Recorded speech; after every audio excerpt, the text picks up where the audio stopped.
The views and opinions expressed in this podcast are those of the individual guests.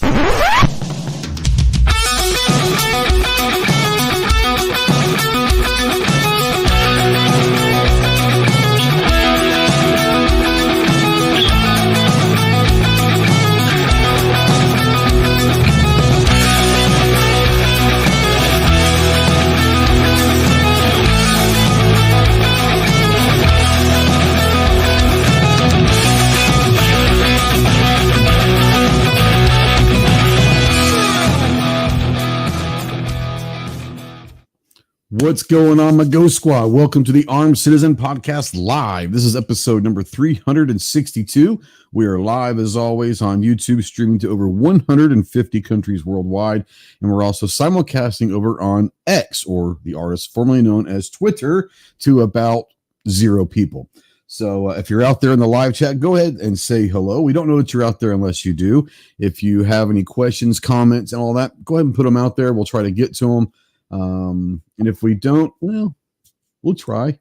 If you are out there and you're watching this in replay or listening to this in podcast, go ahead and use the comment section and rate, share, review, whatever they say there in the podcast world. Do all that good stuff. But we also invite you to come and join us every Tuesday night at 7 Central on the YouTube channel for the live recording. Yes, we do record this in front of a quote-unquote live studio audience. We have a lot of great people out here. Some of the Ghost Mafia are out here as always, and great people. So if you're looking to meet some new people in this gun sphere, if you will, then a lot of them are really cool people. So come check us out. If you want to text into the show, yes, you can text into the show.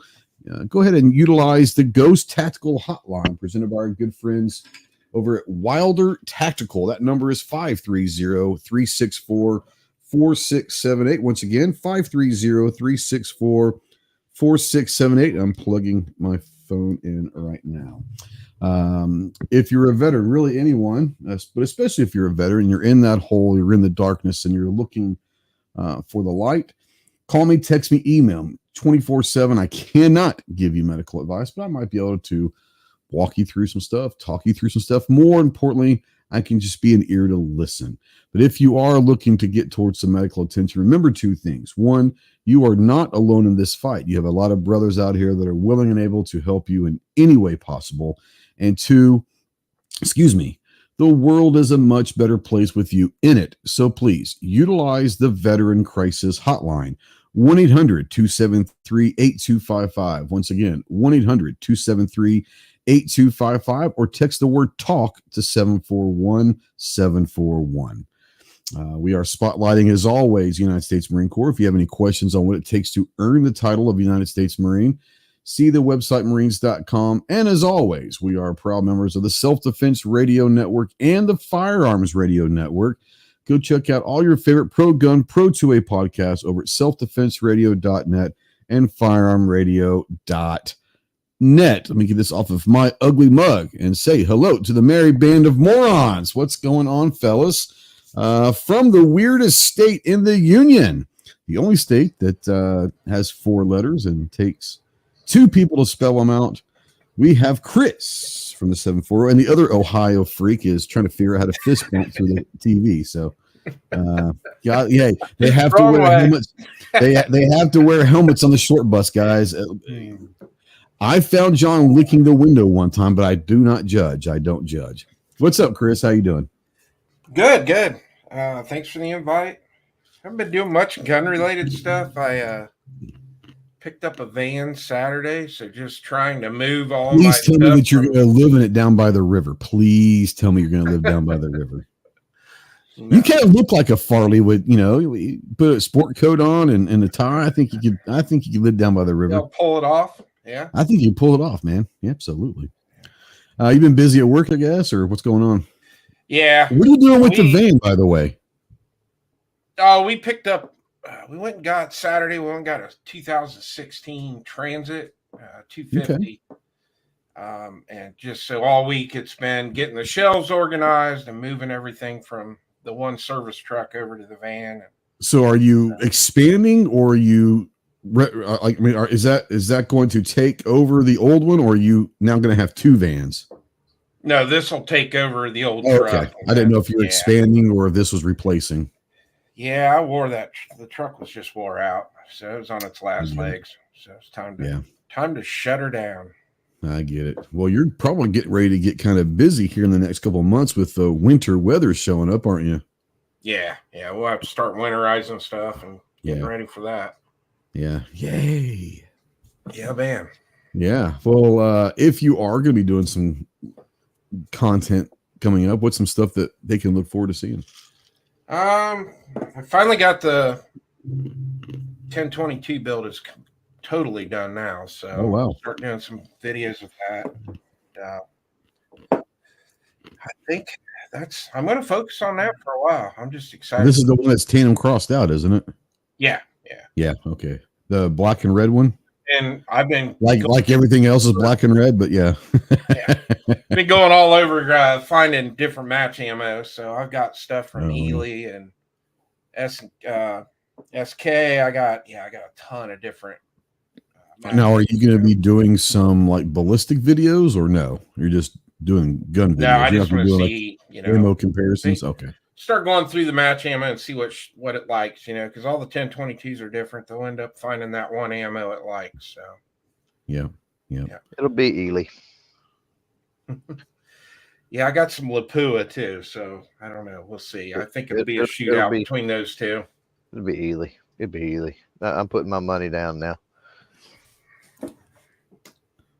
Well, there you go. Standing on a corner in Winslow, Arizona, such a fine sight to see. It's a Ginger, my lord, and a flatbed Ford. From the Gun Owners of America and Fully Loaded Reviews, we have John, the Ginger Soulless Bastard. What's up, homie? What's up, brother? What's up, brother? Special player, special team. Tuesday. There you go. Not much is up. The much anticipated GOA Canic launched on Thursday last week and is now available, and there is only 200 left. So already? If you want one, oh wow! If you want one, you gotta get one because there was only 500 of these things made so far. And you've got one. It's pretty nice. I've got one. Nice. I don't care. You can show it. I don't care. Go ahead and show it just for a split second. We'll see what happens. Oh, there you go. See, you see that holster, guy? That holster is pretty sweet, wasn't it? That's a fine holster right there. Fine. That's a great holster. Fine holster. Yeah. So if you've got the GOA Canic patch, then you know what this gun's going to look like. Ta-da. There you go. Woo. There you go. It's a patch. It's a patch. It's a patch, my lord, and a flatbed Ford. There you go. It's a full scale patch, if you will. Yeah, a 3D full scale patch. So those are available. That patch is only available with that gun. So if you are a patch collector, or I may have given a few of these out too. You might have given a couple people. Yeah, a couple people, but get it while you can. It'll be only available through Classic Firearms. So get it while you can before they're gone. Like I said, only 500 were made, so get it while you can. Then for FLR, we've got our there's a video coming out, and now I can't remember what the video is on. Of course not. No, it's on. Come on, I know this. I should know this. It's been a long day. I've been SHOT Show planning all day. It's that time of year for. Well, how about that? That's what we were going to talk a little bit about tonight. So yeah, the Bull Armory. Bull Armory. Oh, is this the one you're borrowing from? Who are you borrowing this from? Mike. Tactical Considerations, Mike Mills. Yeah. Okay. Yeah. Nice. We did. Are you going to make me watch the 37-minute video? Actually, it's going to be a short video. It should be only 17 minutes. 13 minutes, 13 to 15 minutes. Holy shit! No, that's like a clip for you guys. Not even short. That's a clip. Oh yeah, it's a clip. Because Mike needed it back almost immediately, he gave it to us and was like, "Hey, do a review on it." And then called me and he's like, "Hey, I need that back." And I was like, "Okay, I'm out of town." So we did our first in-range review. So we shot it and actually reviewed it on the range instead of going back to the tabletop. So this is going to be new format for us. You'll get to see us in the beautiful Arizona desert, just kind of talking about the gun and talking about how much we like by a rattlesnake. Because I'll watch it if you get bit by a rattlesnake. No, we didn't get bit by a rattlesnake. We got visited by a herd of cows, though. They have cows in Arizona? Yes. Oh. The 3 C's of Arizona: copper, cotton, and cows. Okay. Yeah. But yeah, because where we shoot is BLM land. We get there's some cow farmers that free range cows. Yeah. Free range cows. So we got visited by some cows mid shooting, and they could care shoot less. Them, did you? No.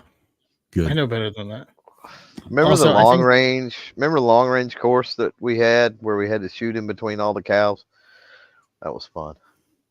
I remember having to shoot around a dog one time. Remember that? Well, we had to do that rest too. in peace, Memphis. But on the opposite side of that was the pistol side. Yeah. We had all the cows. He was like, "Oh, it's okay. Just wait for them to walk by." You were like, okay. And it wasn't like 1 or 2 of them, you know. It was many. Rest in peace, Memphis. Great dog. Yeah. All right. Well, that sexy voice that you heard, that the redneck of him. I don't even know. I'm so tired. I don't even know what I'm saying. So, anyways, yeah. From the great state of Texas, the gatekeeper of all things Texas pride, the lucky, the happy, the tactical leprechaun himself. What's up, Clover? How are you? Rainbow warrior, if you will. Hey, you said it, not me, brother. Keeper of the rainbow. Keeper of the rainbow. Hey, man, you got to do what you got to do. Yeah. Hey, it pays the bills. That's what she said, but you know. Yeah. You know. Yeah. Or he said. As you set up here with all the pink accents on your StreamYard, but okay. I am very comfortable in my masculinity. And that's what worries me. Exactly. Anyone that knows me knows that I'm very secure in my whatever you want to call it. Lord have mercy. Yeah, what's up with you, man? Man, I've had a crazy week. Found out transmission's bad in the car and got kicked off Pinterest, and yeah, it's a good week, man. That's what it is. You know, if you're not getting kicked off something, you're not doing your job right. I know, right? Like, oh my God. I saw a thing. I sent it. I think I might have sent it to you, Clove. I'm not sure. I think I sent it to you and Chase. It's a thing I saw. Russell Brand, and if you guys are familiar with Russell Brand, not Russell Crowe, not Russell Crowe. Brand. Yeah, Russell Brand. Funny ass British comedian, married to Katy Perry 15 years ago, whatever. But he's turned his life around, got off drugs and all that. And in the last few years, since COVID, he does his kind of his own like talk show type thing, like a mixture of like Rogan and Bill Maher and kind of a lot of these things where he brings guests on, but it's just a lot of him just talking. One, he is incredibly intelligent, and make no mistake about it. He's funny and he acts weird, but he's an incredibly intelligent man. But he makes a lot of sense in a lot of ways, whether you agree with his politics or not. He does a good job of letting everyone have their time. But he went out and put a video out not too long ago talking about the upcoming election next week. By the way, next Tuesday is election day. Get out there and vote, please. We will have some of the election coverage here live on the show. We're going to call it election night on an Armed Citizen, kind of talk about what's going on. There's only really about 7 states that are battleground states. I'm not going to say who's leading them right now because I don't want to jinx anything. But there's about 7 states right now. What's up, John? You got any update on those? I don't want to jinx anything, so be careful. Let's just say that a couple. Last I heard, it was about 5-2 in those states. It's about 5-2 in most of those states. One of them being Arizona, which I need to text you a funny picture from outside the polling place that happened yesterday. Yeah. Oh, it was hilarious because it was live on Fox News. I'm going to send it to you right now. Oh, well, the funny thing about Arizona is historically forever, it's been a conservative Republican state, but only in the last, I guess, since maybe 2008 or so, it's kind of starting to change a little bit. But I don't know where that's come from. Is it because of the influx of Hispanic voters that are flooding this? I don't know what that is, but it's an influx of California. Influx of California voters. Yeah. I saw We're a funny getting thing. a lot of it. Yeah. Club, I saw a thing over the weekend. It was a great little meme, and it was in Austin. It says, "Don't Californicate Texas." I thought that was a fantastic meme I saw. Yeah, won't happen. Austin is, I get it. Most of the big cities are, big but cities. there's a lot of people in Texas that. Texas is a big state with a lot of districts, a lot of regions, and won't happen. Oh, that's fantastic. Other smaller states don't have that luxury, so when the big cities get taken over, they're screwed. Yep. Yeah.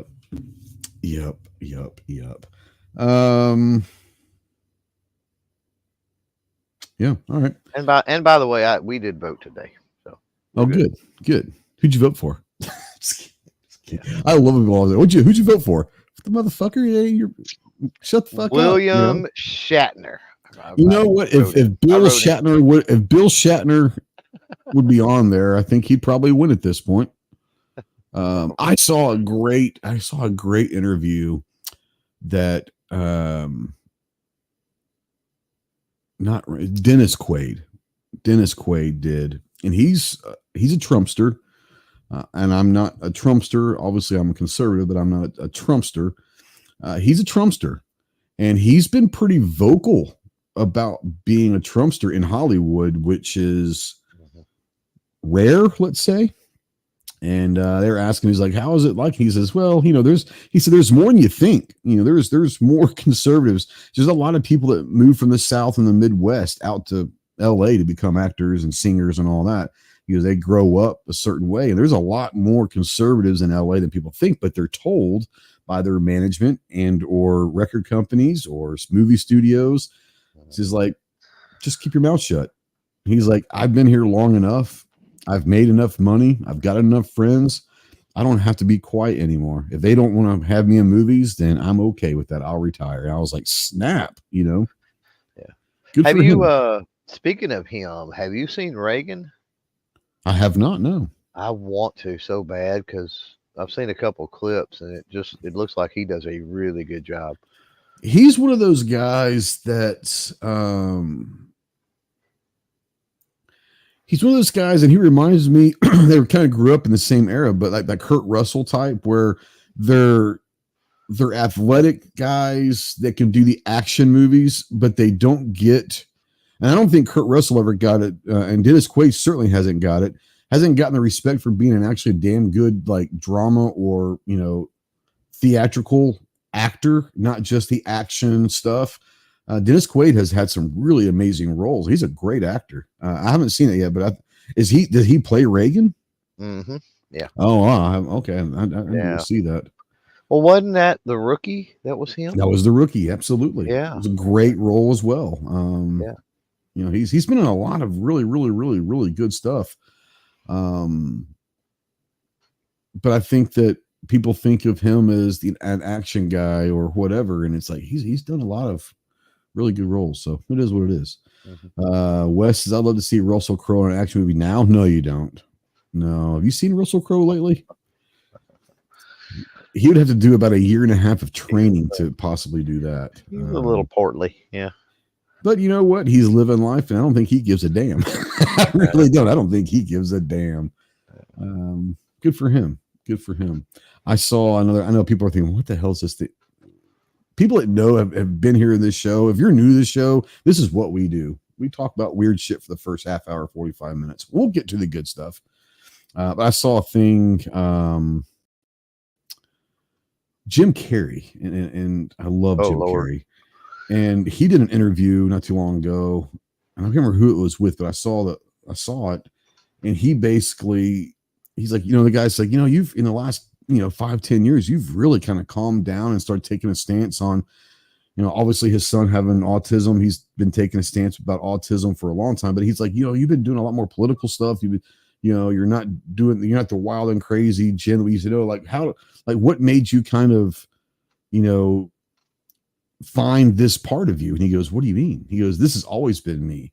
And he goes, the Jim Carrey that everyone's known for 20 years was an act. And he goes, and I'll tell you, it was my greatest role in life.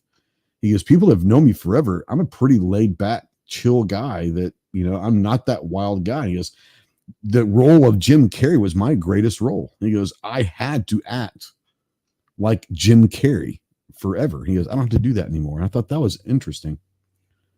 Wow, that's totally not Wayne LaPierre. Welcome. Totally not. All right. You guys know that every Thursday, Saturday, and Monday over on the YouTube community tab, we have our pony polls. Shout out to our buddy Kyle over Anderson. He talked to him earlier on the phone, and to say that he's been busy this last week, let's just say that all hands are on deck and they're building rifles left and right to keep up with demand. And well, hell, they quit running sales for a minute. Well, I know that's the thing is shit. they've got to catch up on 12,000 rifles that they're Right. behind on. Right. That's a lot of damn rifles. So all hands are on deck, and I love the fact that he's taking some time out from his normal job, and he's heading down to the assembly line, and he is putting together. And I think he's a little bit tired. Is knowing if you're putting rifles together for that long, your hands are going to get jacked up, right? That's just the way it's. He's probably in there icing his hands down and all of that. But I love the fact that they're 12,000 rifles, so they're trying to catch up for orders. But the fact that they've got to build 12,000 rifles pretty soon, I guess that's pretty good, right? So yeah, and I'm sure in like those a week, office hands. Yeah, he's got blisters on those office hands he's gotten used to.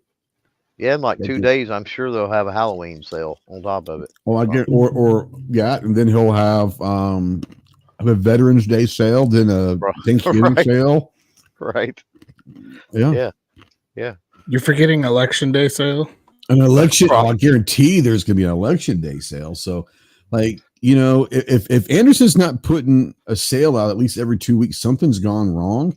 But what that does is that gives everybody an opportunity to get some awesome things at Anderson for a good price. So, Marine Corps birthday sale. Yeah, I get it, but I figured that would probably be wrapped into the Veterans Day sale. It's only a day away, so whatever.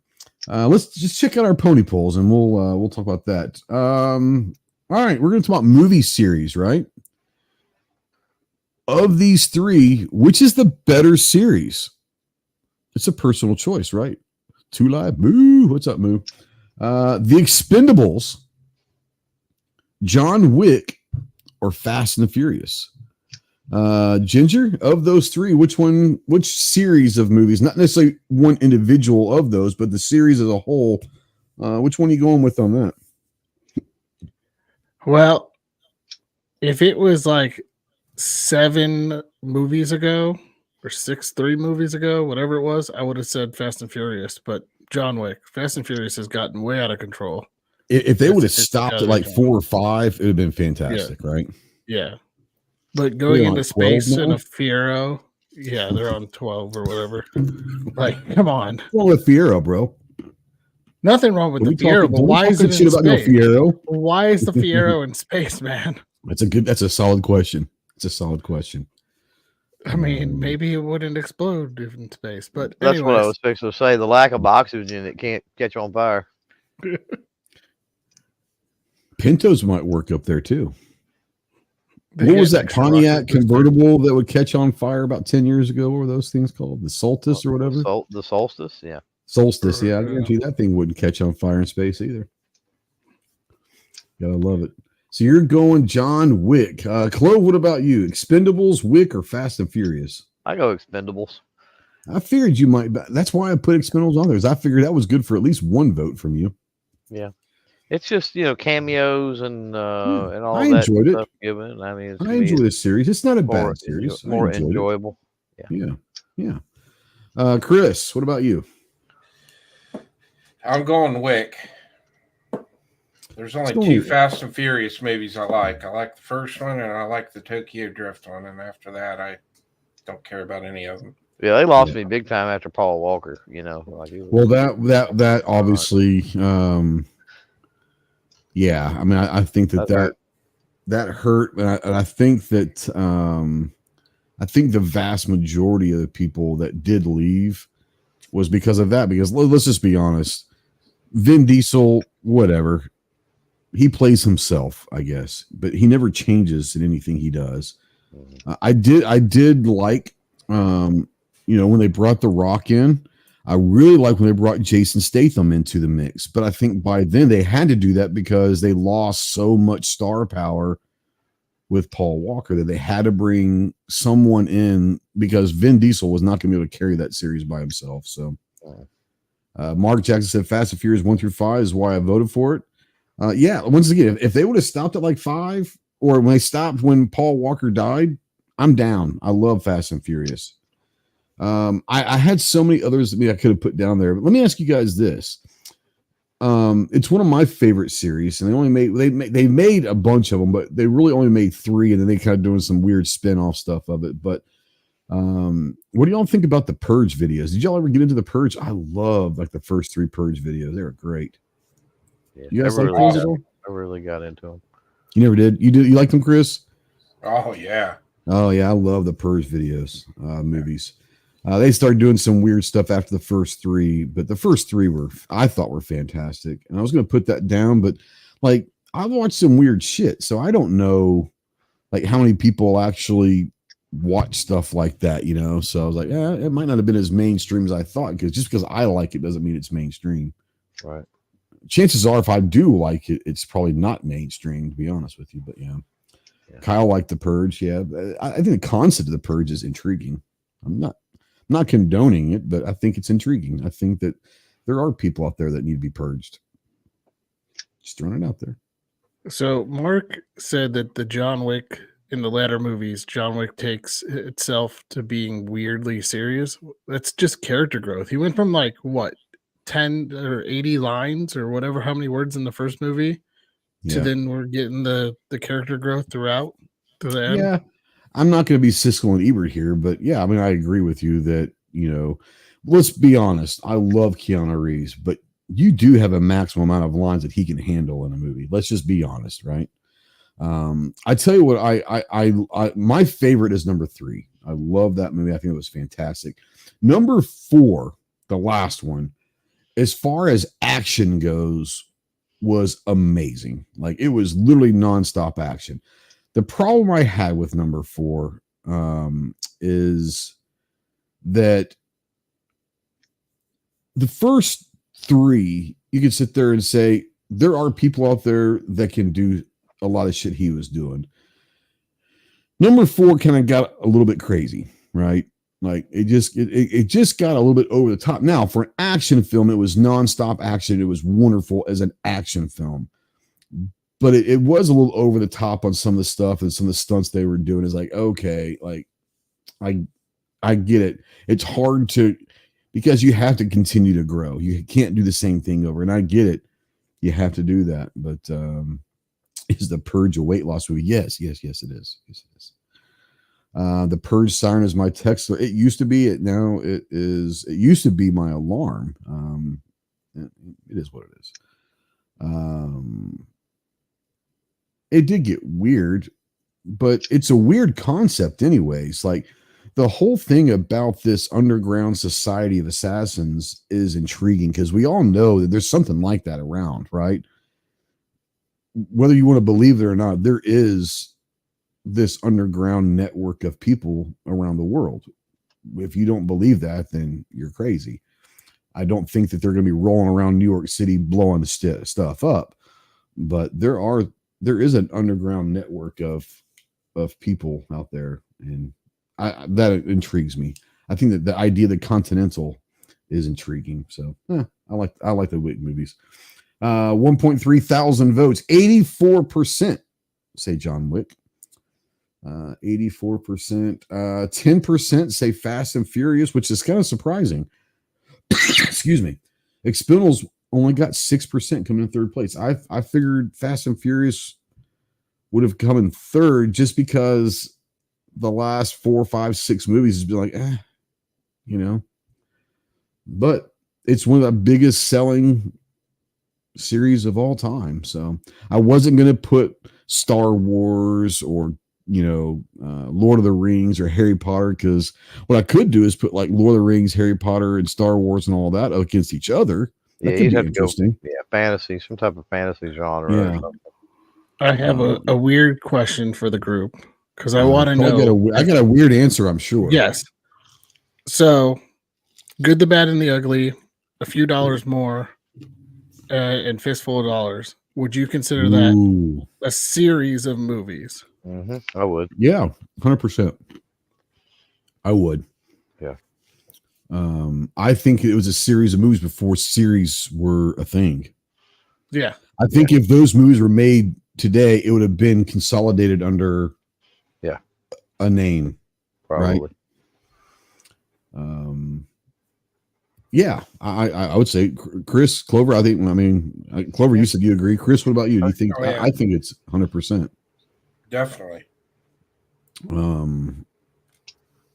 I think that there were 2 or 3 or 4 John Wayne videos that probably, or movies that probably could have been lumped in as a series if you wanted to. So that whole Western, genre was pretty good. The Clint Eastwood. All right, let me ask you guys this. This might have to be a poll. Westerns. Now, you guys might not be into like the 50s and 60s Westerns thing. I kind of grew up watching with my dad, but if you had to choose Clint Eastwood or John Wayne, as far as the Westerns go, which ones you choose? Feel free to go ahead and speak out. Eastwood. I'm going Clint. Yeah, I'm going Eastwood too. Yeah. Western. He plays it so well. He did. Ironically, my favorite of all time is John Wayne, but I think overall, Eastwood did it better. I do think that John Wayne's war movies were fantastic. Mm-hmm. That's what I was going to say. He hit his prime was in the war movies. War movie, I'll probably go John Wayne. Mm-hmm. But they Eastwood was really good.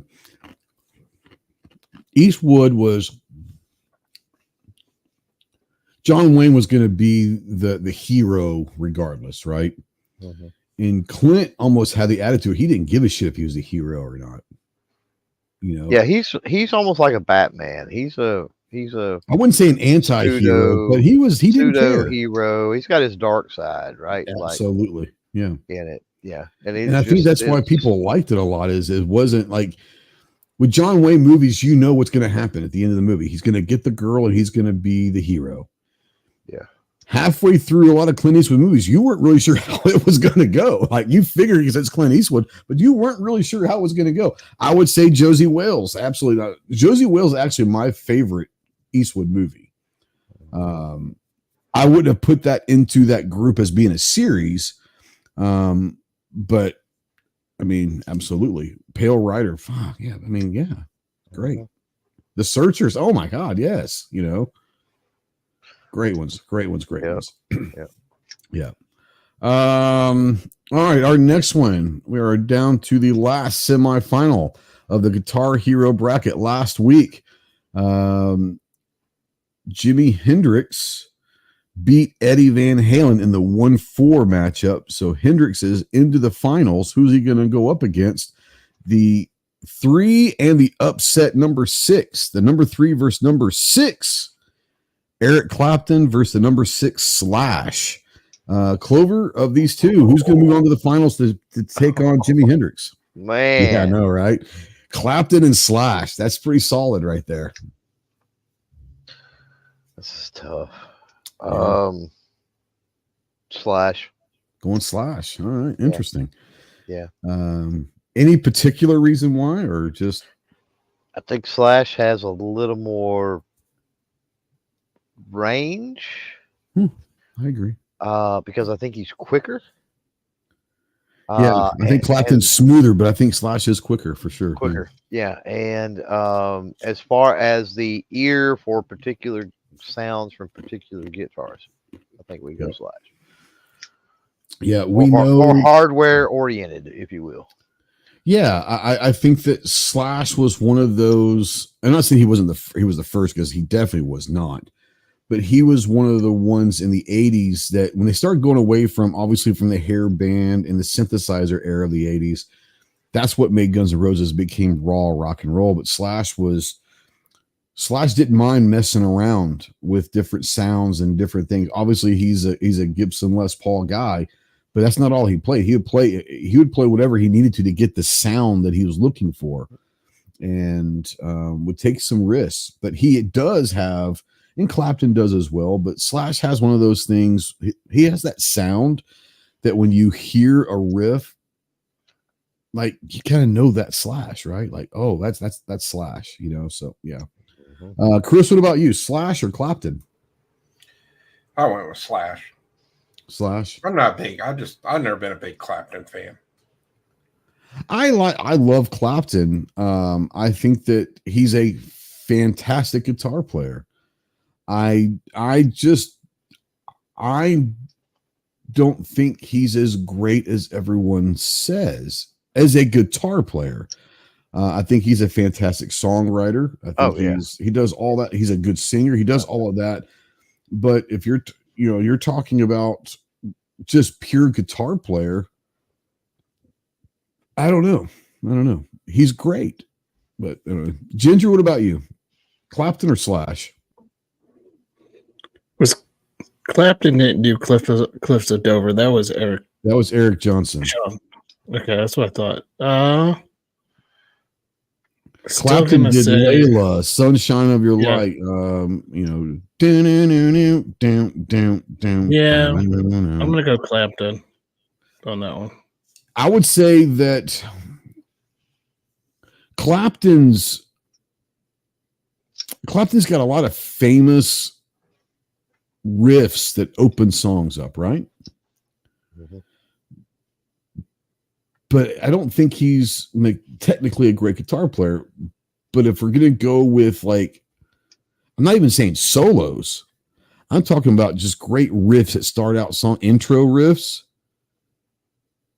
Slash might be the greatest of all time. Slash has way more. Yeah. Way more recognizable. More iconic riffs that start out, you know? Yeah. So that's just me. I'm a Slash guy. I love Clapton. I'm a Slash guy. Slash is my second favorite guitar player ever. I'm a big Slash fan. But 59% say Clapton. So we're gonna have Clapton versus Hendrix in the finals. That could be interesting. Once again, it's a solid, but Clapton versus Hendrix. And let's be honest, I would say that up until, most of the guitar world for decades have kind of put those two on a pedestal. So I don't know. I think you've got a lot of people voting that don't get as technical maybe or pay that much of attention. So we've got the number 1 and the number 3 seed. Number 1 versus number 3. Yeah. Yeah. See that plays out, right? Like all of that track. Yeah. Slash beat the number 2 seed in Jeff Beck. Yeah.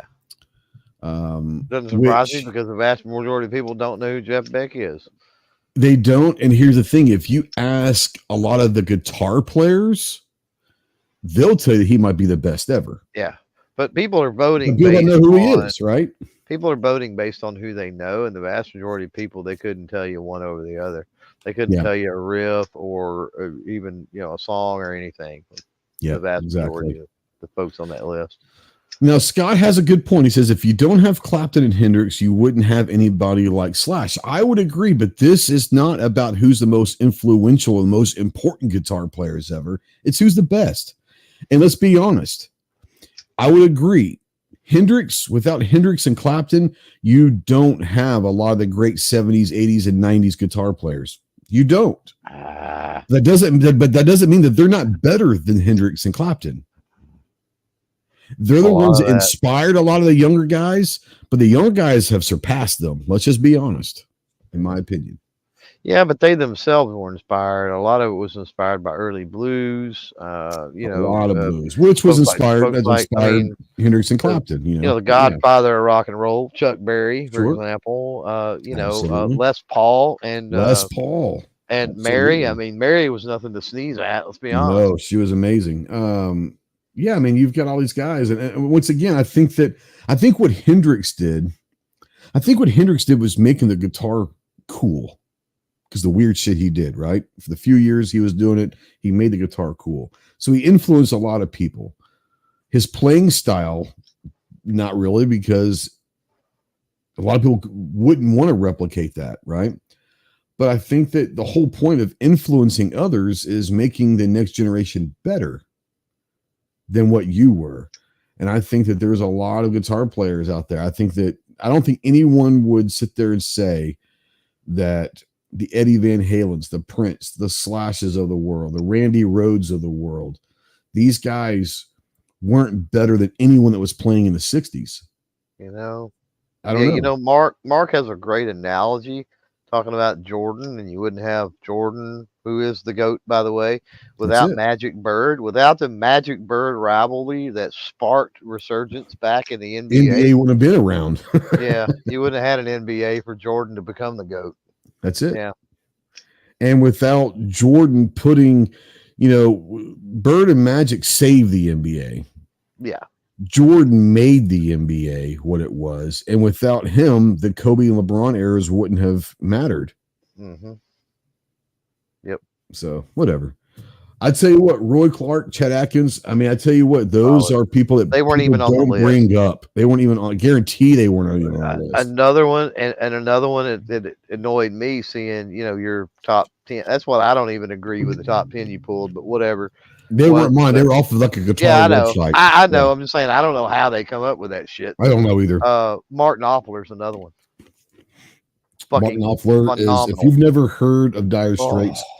Please go and listen to Dire Straits. God, Martin Knopfler is amazing. And Ginger brought up another good one. Eric Johnson, Calypso Dover, might be the best guitar song ever. Great guitar player. People like Randy Rhoads. Yeah. People don't know who Randy Rhoads is if you're under 35 probably, but you've heard the song Crazy Train, right? Yeah. So people, that was him. Yeah. Randy Rhoads was killed in his when he was 23, 24 years old. That dude could have been one of the best ever. Well, Zach Wilde took over. Zach Wilde, 100%. Either. Absolutely. And then we didn't hear, Dime wasn't on the list, and Dwayne Allman. Dwayne Allman's a fantastic guitar player. SRV wasn't on the list. Steve Vai, absolutely. Yeah, Steve Vai, RTT out there. Oh, I said I meant Stevie Ray Vaughan, but yeah, Stevie Ray Vaughan. I mean, Stevie Ray Vaughan. And to a lot of people, Stevie Ray Vaughan is the best guitar player ever. Stevie Vai, from a classical standpoint, if you put a guitar in somebody's hands and said who's played, I mean, he potentially would rule the day. I think Steve Vai. Solid. I would say Steve Vai, and I would. Yeah, technically, him and Jeff Beck were probably technically. Yeah. Like these guys never missed. They could do anything. And here's the thing that people don't understand. Just because your fingers are hitting the strings and you've tuned your guitar doesn't mean you play in key. And the way that they're all manipulating strings these days, it's hard to be tone perfect with the guitar these days. And some of these guys were tone perfect. They never made them. They were never flat. Oh, they knew exactly where it was. Absolutely. Yeah, they knew exactly how much to bend, exactly how much to let off, exactly how much to tap. Like it was. And people don't realize that's part of it. Yeah. And it's what it is. So, yeah. So we're going to have next week, we're going to have the championship, and it's going to be Jimi Hendrix versus Eric Clapton. The people have spoken. We don't have to like it, but the people have spoken. There you go. Our last one, 2,000 votes out there. Which one pretty simple. It can't get much simpler than this. And I've got some people that are sitting there saying they're not the same gun. Why are you trying to compare? I'm not trying to compare them. I'm not even saying they're in the same classification. I'm not even saying whatever. It's which one. So don't overthink the vote, people. Don't overthink the comments. Simple question. Glock 19, SIG P365. Not the same gun. I get that. They're not in the same category. I get that. I'm not comparing them. Which one do you like better? Chris, we'll start with you. Oh, the Glock 19. Okay. Ginger, 19 or the 365? 19 and its variants. Shut the just that's an answer. One. That's an answer. Well, the variant. Well, the variants. There's a lot of variants in P365. There you go. So there just say 19, dumbass. Okay, Glock 19. There you go. All right. Clover. It's not even close, man. It's not even in the same universe. Like, it's a total. It had to be an alternate universe for 365. Well, I mean, here's the thing: the last 5 years, I mean, the 365 has dominated, right? It has. It's popular. 365, yeah. It's popular, and the 365 really has pushed with the double stack subcompact. It has pushed a new genre of carry guns, and I respect it. I'm not a 365 guy. Yeah, you remember when it released, right? Oh, like we were there that year, and like I did not expect it to gain the popularity that it has gotten at all. Like it did not impress me. It still doesn't impress me. Not that it's not a good handgun and it's not popular, but the 365 is not impressive to me. It's none of the variants are. Well, let me back up. None of the SIG models. Well, I mean, okay. Sure. I did at TriggerCon run across some Gucci SIGs, whatever you want to call them, that were badass. I can get on board with those, but it's really surprised me. Kudos to SIG for sure. But yeah, it's Glock 19. Yeah, I agree. Obviously, I agree. 72,000 votes. Oh, go ahead, Chris. What's up? No, I was just going to say, especially when you think about how many people are still cloning that gun after all these years, and they're cloning like crazy. The Gen 3, you know. Yeah. Oh yeah, true. Yeah. Which I think is the best gen, but that's just me. But yeah, no, it's been there, done that. It's what it is. It's ugly, but that fucker will run no matter what. 2 or 3, depending on if you want the rail or the or finger grooves. I'll give you that. Depending on what kind of a guy, you know. If you don't care about the rail or the finger grooves, you know, then 2. But 3, I would. Yeah. 3's my. I have smaller hands, so the finger grooves actually feel good to me, right? Yeah, me too. Yeah. 71% say Glock 19, and I think that's shocking that 365 got 29%. Let's be honest. Just kidding. But I got some butthurt comments in there. How could you possibly compare these two guns? They're not in the same class. They're not the same gun. I'm not asking you to compare them, bro. I'm asking you to say which one do you like better. Which one? Yep. Don't overthink this. I'm not smart enough to make you overthink one of these questions. Let's be honest. We have a great question out there from Roger That Tactical. I have a firearms question. If you guys may know the answer, I do firearm reviews and have a company who wants to send me some guns to review, but they want to have they have to be imported. How does that work? Well, it's a great thing that you say that. They're going to have an importer. So it's not a big deal. You shouldn't have to worry about that because they're going to import that themselves. And then all you got to do is talk with whoever that import company, whether they might have, I mean, I don't care. You can tell me what company it is, and we probably have worked. One of us has probably worked with them before. Let's be honest. So if you have that answer, it sounds like they don't have a U.S. based. They don't have an importer. Yeah, they don't have an importer. That's going to be tricky. So real quick, if you're getting messages on LinkedIn about this, because I don't know if this guy's new or what's going on, that's scams, buddy. I hate to tell you, but there are overseas elements that will seek out gun tubers on places like LinkedIn, and that's what they want you basically to find them an importer is what it amounts to. and they will end up screwing you over as well as that importer. So I would stay away from if it's LinkedIn specifically. Be careful with that. But yeah, that's what it sounds like. Is you've got a manufacturer, an overseas manufacturer, and they're going to have to find an importer or have you find one for them, which means you're going to have to pitch it with some companies. Roger, who is it? Because it's probably somebody we Typhoon know. AR style shotgun. It sounds like a Turkish company. They're trying to get you to import it into the country. You can do it. You've got to fill out. Chase and I were talking about this one day. There's a specific form you have to fill out. Plus, you have to pay all the import taxes and get it in as a sample and sign letters that you're not going to resell it because you're not allowed to resell them. It's a lot of things to jump through for a gun. Yeah, and if they don't have a U.S. base thing, that means that there's. He said, "I have a tactical company," so he owns a tactical. Mean shit. It doesn't mean shit. It just. I'm not trying to be rude, but that doesn't mean shit. You have to have an import license to do this. Yeah, because then you have to find a licensed importer to import it. Well, you can import it as an individual. There's a way, but you have to get the license. You can, but you're issued a license for that. You can't just say you can, but they're not going to just. You can't just say, "Hey, send it to my FFL." Yeah, no, you got to pay all the import taxes and sign affidavits, basically saying that you won't resell it. Roger, go ahead and send me an email. Ghosttactical@yahoo.com. Absolutely.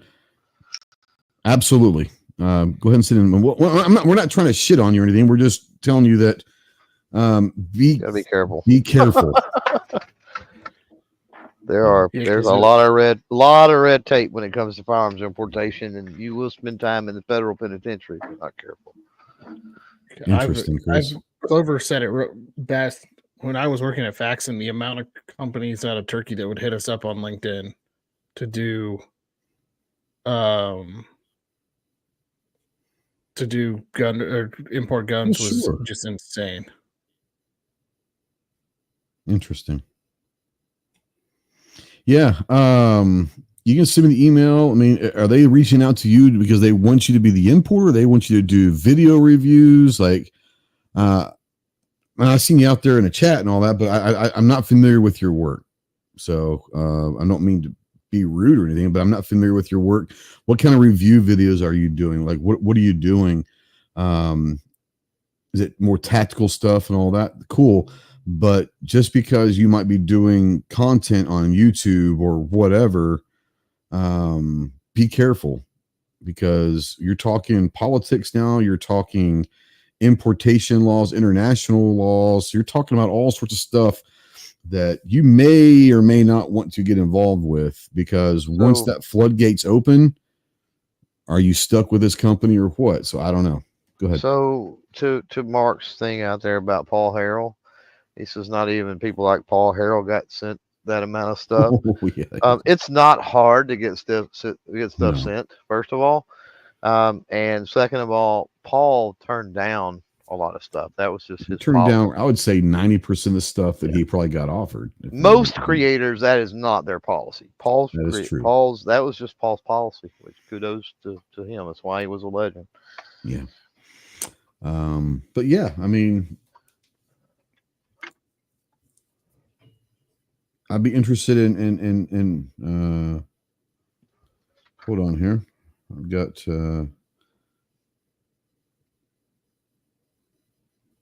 what is your advice for TP emergency situation? Where is the I don't know if this is this is Pickle. All right, he sent a text on the hotline, so we'll go ahead and cover this. And I think he's trying to be funny, but it's what it is. What's your advice for TP in an emergency situation where there's no real TP available? So an emergency situation, you can think of a lot of things. An old shirt, a towel, leaves. Honest to God, in an emergency situation, if you're really worried about wiping, okay. It is what it is. Worst case scenario, you take your underwear, wipe it, and throw those fuckers somewhere else and you go free balling the rest of the time. I don't know. Carry corn cob around. I'm just saying, like in an emergency situation, I ain't really giving a shit about, how cleanly I am, because I'll have time after to worry about all that shit. Yeah, you can all do it. Huh? Are you in the woods or are you at home? If you're at home, just get He that didn't shower. say. It's Calaveras, bro. Clean it. Clean it with the shower head. Use a rabbit. Shit don't stick to their fur. That's what I hear anyway. I was going to ask you how you would know, but hey. You don't remember that Eddie Murphy joke? Was that Eddie Murphy that told that? I don't remember that joke. Yeah. He said, bear and a rabbit sticking a shit in the woods. He said, bear looks down at the rabbit and goes, "Hey man, do you have a problem with shit sticking to your fur?" The rabbit goes, "No." So the bear wipes his ass with the rabbit. I heard that. That's pretty good. That's pretty good. All right. But yeah, Roger, that you can send the email to me. I'll take a look at it. I just, I don't know. I don't know what to tell you. Be careful. There's ways to get anything done that you want to get done, but is it worth? I mean, is the juice worth the squeeze? I can't answer that for you. I don't know. He sent the email. Do you want me to read this publicly, or do you want me to read this privately? I can do either one.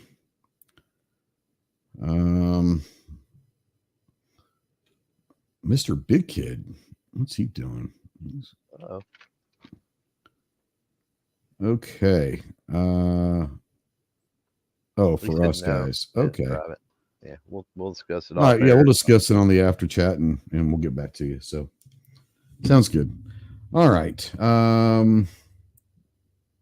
Did I say 71% voted for that? Yeah, I did, because I was surprised that 29% voted for 365. So, those are our pony polls, guys. Go check out our buddies over at Anderson Manufacturing. All their social media links and all that are out there. If you go to their website and all that, utilize one of our discount codes. We do not, none of us do. None of us receive a penny from these. It's something that Anderson does for our.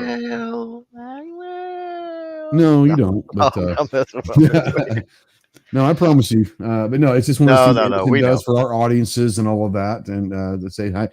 Mine is just simply Ghost. Let's go through the room. Ginger, what's yours for out there? So if you want to buy 4 things, use all 4 of them. It really doesn't matter, but it's going to save you some money. So mine, if the discount code GHOST, simple as that. What's yours, John? Mine's the shortest of them all. It's just FLR, 3 letters. FLR. There you go. Clover, yours is Clover or Clover Tack? You always ask Clover. That's Clover Tack. Yeah. Clover Tack. Okay. Chris is Chris from the 740. One word, but Anderson hates you because he made it a 27-letter discount 6 code. foot long. Yeah. Could have just been 740 or the 740. Or just Chris, or just Chris 740, whatever. It is what it is. Oh shit, Kyle's out there. My bad, homie. I'm just kidding. He's probably not out there still. He might not. He might be. Don't change it now, Kyle. We're good. We're good. Right. Everyone knows it now. What's up, Jacob? Yo, Fang.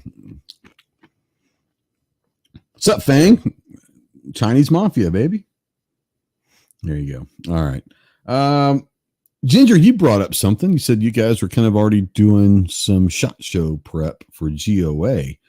We're going to talk a little bit about preparing for SHOT. It's late October, early November, but it is, we're less than 3 months out. We're under 100 days to SHOT. So we're going to talk a little bit about it. For the GOA and all that, for people that may not understand, what all entails a GOA? And are you guys having a booth? How many people do y'all send out there? Are they staying at the booth? Or do you have people wandering around? Like, how does GOA attack SHOT Show? So we do have a booth. It's a 20 by 40 in the basement. We're one of the biggest in the basement this year. We've got 22 staff coming. Half of the staff is manning the booth. So we've got about 7 or 8 manning the booth. Then we've got our board of directors who are going to be there, and some big donors are going to be there. So they're going to go walk around. Myself and my team will be walking around from meeting to meeting. So that was most of my day today, was going through the list of attendees or exhibitors and going through and finding, who's going where, who's going what. Then on top of that, today I was planning out our meet and greets, which, by the way, Trey and Ghost, I've got time slots for you if you're interested. Trey and Clover. Sorry, Trey and Ghost. Yeah, fuck Clover. Yeah. Fuck Clover. No, I mean, I've got time slots for. How much do you pay for that again, Ginger? It's a pat on the back and a hug. That's what you get. He might give you an ass grab. He might give you. I don't even get a fucking patch. What? I'll give you a patch. He'll give you a patch a day, maybe. You want Clover Tack in the booth? You're gonna have to break off something. I tell you. All right, and then I've got our meeting room schedule being prepped for our 2 meeting rooms. We're doing 2 meeting rooms this year. And by meeting rooms, he means by meeting rooms, he means the casting couches. So it's all good. Well, we're actually gonna have. Can I donate my spot to Chicago Mike? Casting couch. You okay with that? No, we can't donate our spots. What?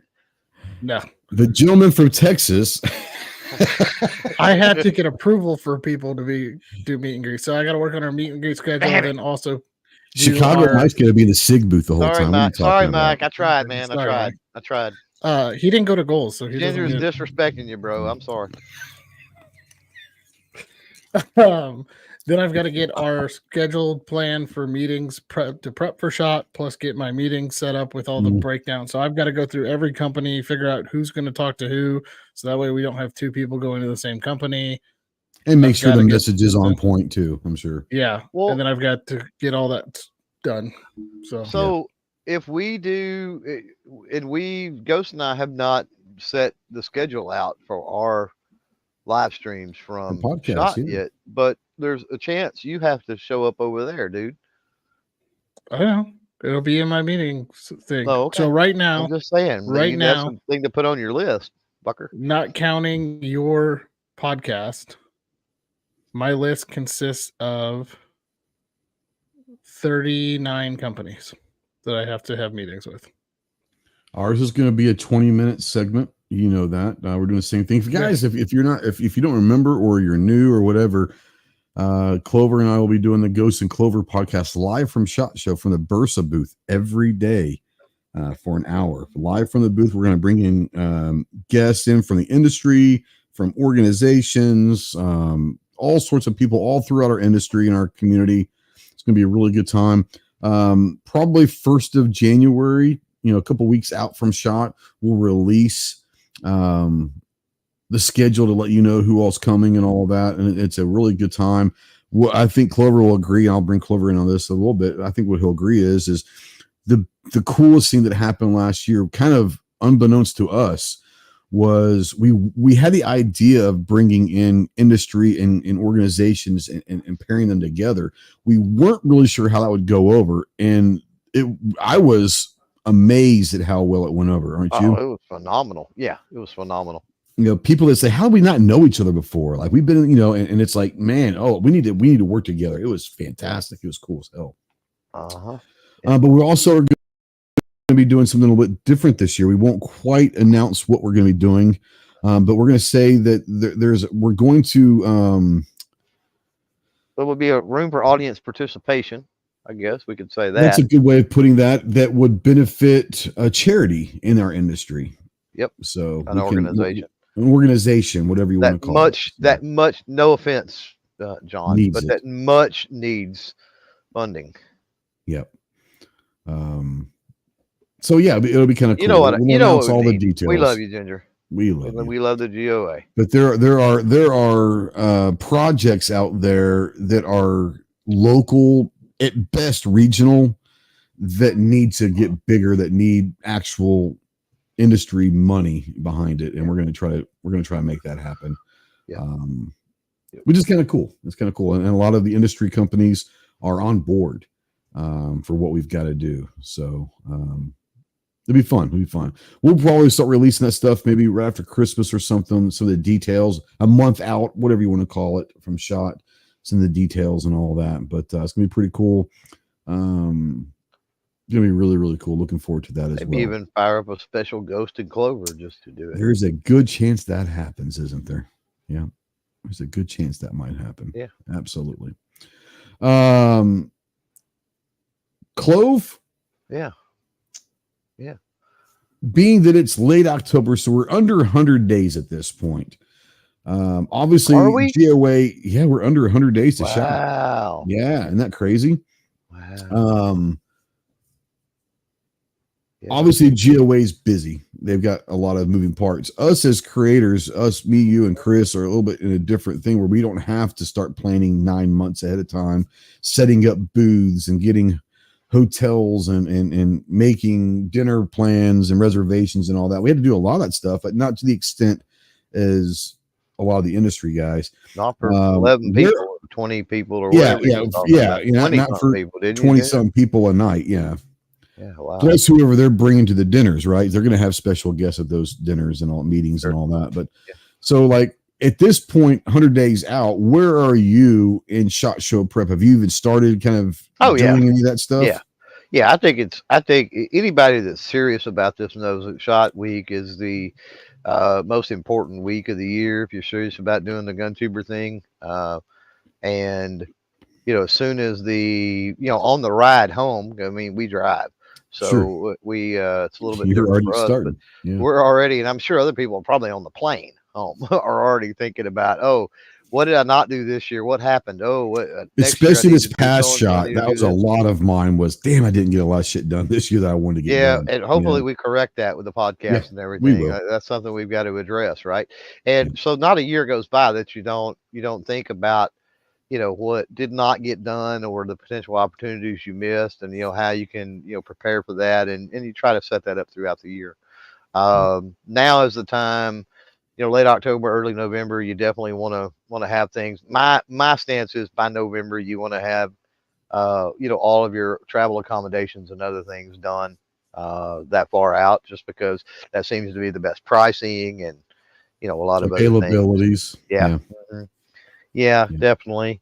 And for me, it's gotten to the point that going through the exhibitor lists and doing all of that is not so much a thing anymore. I mean, it used to be once upon a time, but man, I'm blessed to have so many relationships now that I'm not able to even get to all of the ones I have. I can't tell you the number of other shows throughout the year. I'll see a company and they're like, "We didn't see you at SHOT." I'm like, "Yeah, I'm sorry. I don't know what to tell you. Like, there's just not enough hours in the day, unfortunately."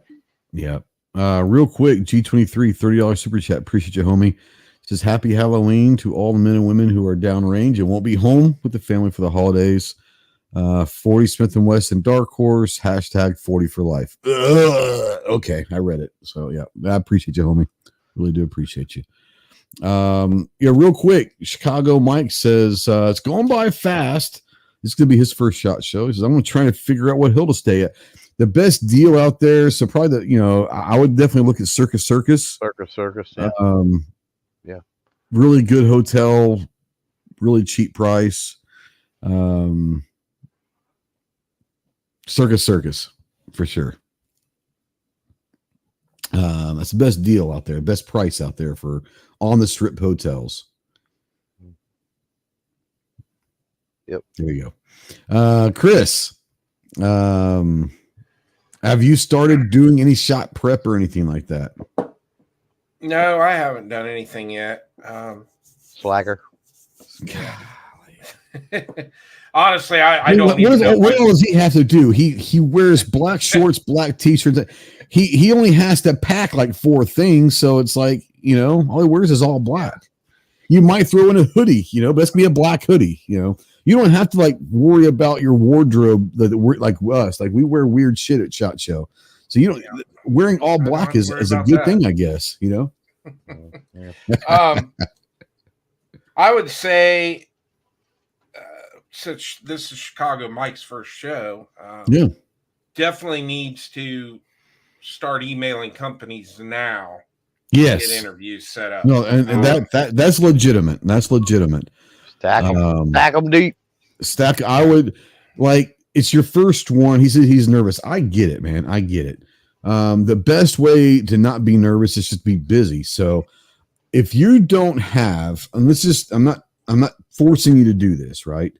But if you don't have like 10 meetings or booth reviews or interviews a day,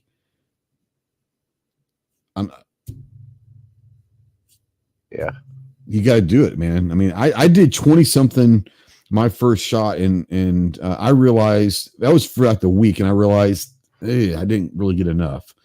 If you want to make it worth your while, I would say, would you guys say roughly 10 a day?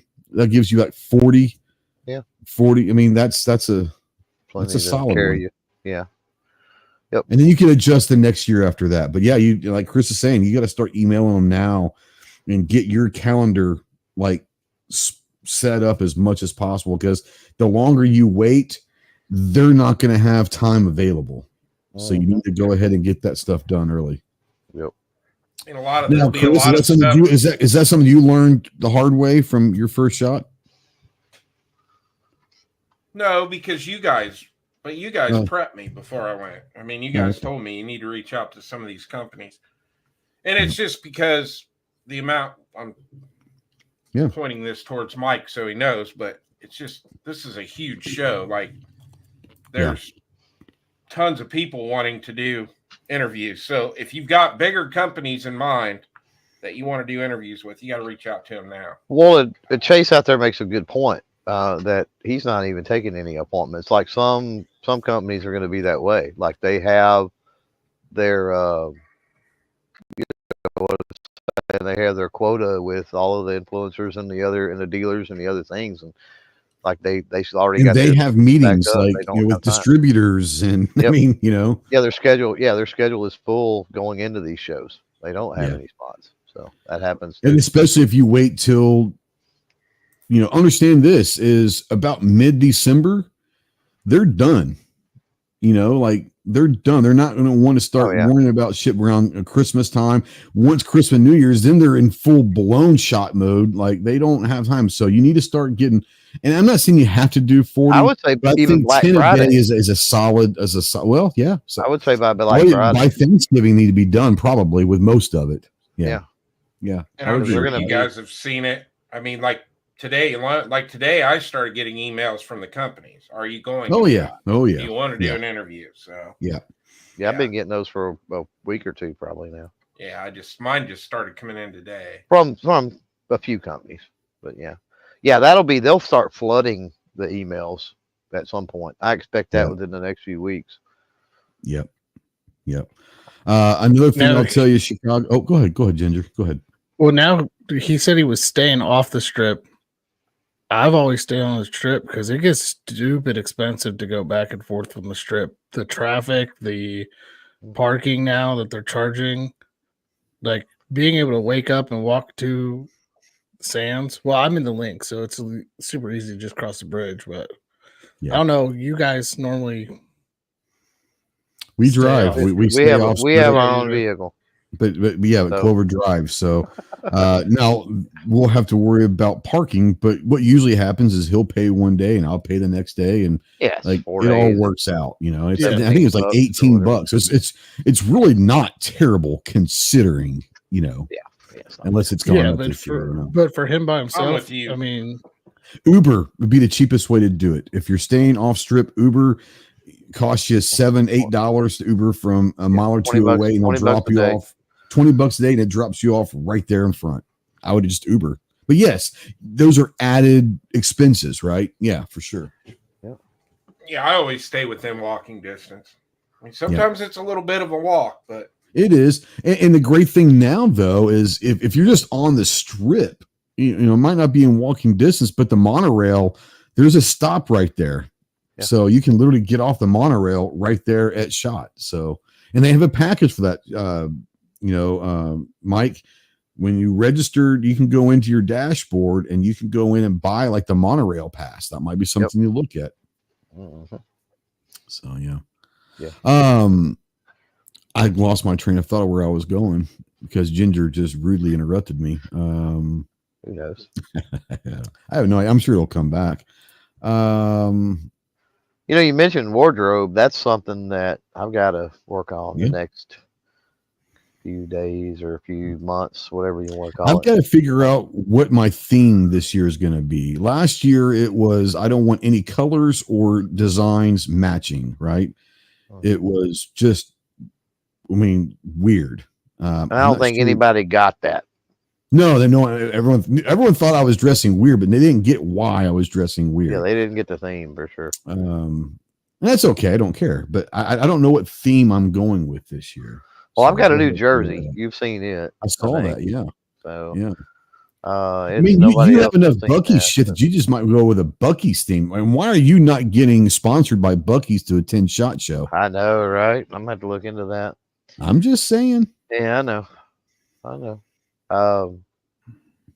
Yeah, I've got you know, some of my old shoes will make some appearances because I mean I don't wear them enough, but I've been looking into some newer stuff for sure. Yeah. Puma's killing me with all the new mellow ball drops they do. Right. Oh Lord, what's up, homie? What's up, yo? Hey, my kid wears mellows for basketball, bro. I know. And she's a 7-year-old girl. So I know. Which ones does she have? $100 shoes. Which ones does she have? I don't have to go look at them. She's got a pair of purple ones, like purple and teal, and a pair of white ones. Okay, the white ones I wouldn't know. The purple and teal are going to be the BUs or the Toxics. One of the two. Something like that. I mean, she got them earlier this year before basketball season started. They only put them out for like a select time, too. They're super limited. Yeah. So Chase, stay on this. I would say this: if you're going to stay hotel, okay. If you're going hotel, stay on the strip. If you're going to go Airbnb, that's fine. But if you're going to stay off the strip, it probably needs to be an Airbnb.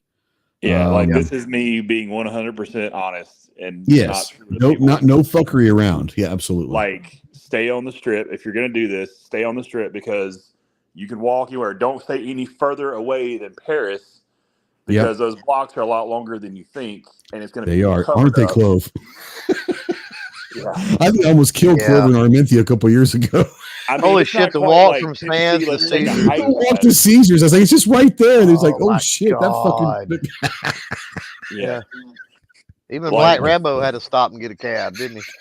Anybody who's like trying to find a room right now, get on Expedia, get on Agoda, get on Kite. They're running deals like every once in a while. Like, you got to keep checking that stuff.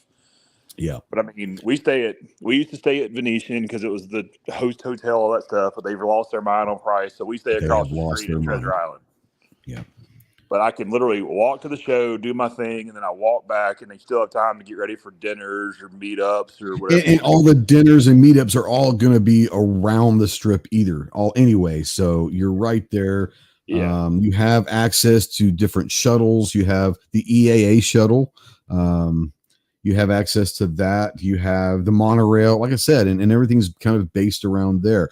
If you are going to go off strip, and this is in all seriousness, don't go hotel off the strip. You don't want to do that. Go Airbnb or VRB, whatever you want to call it. Get a different place. Mm-hmm. Yeah. Unless you get some smoking deal on a place off the strip, but be prepared. But there's probably a reason why you're getting a smoking deal. Yeah, or insane Uber fees. Yes. Yeah. Real quick, Chase. We are talking with John with EAA. I know you guys are planning. You have a whole lot of shit.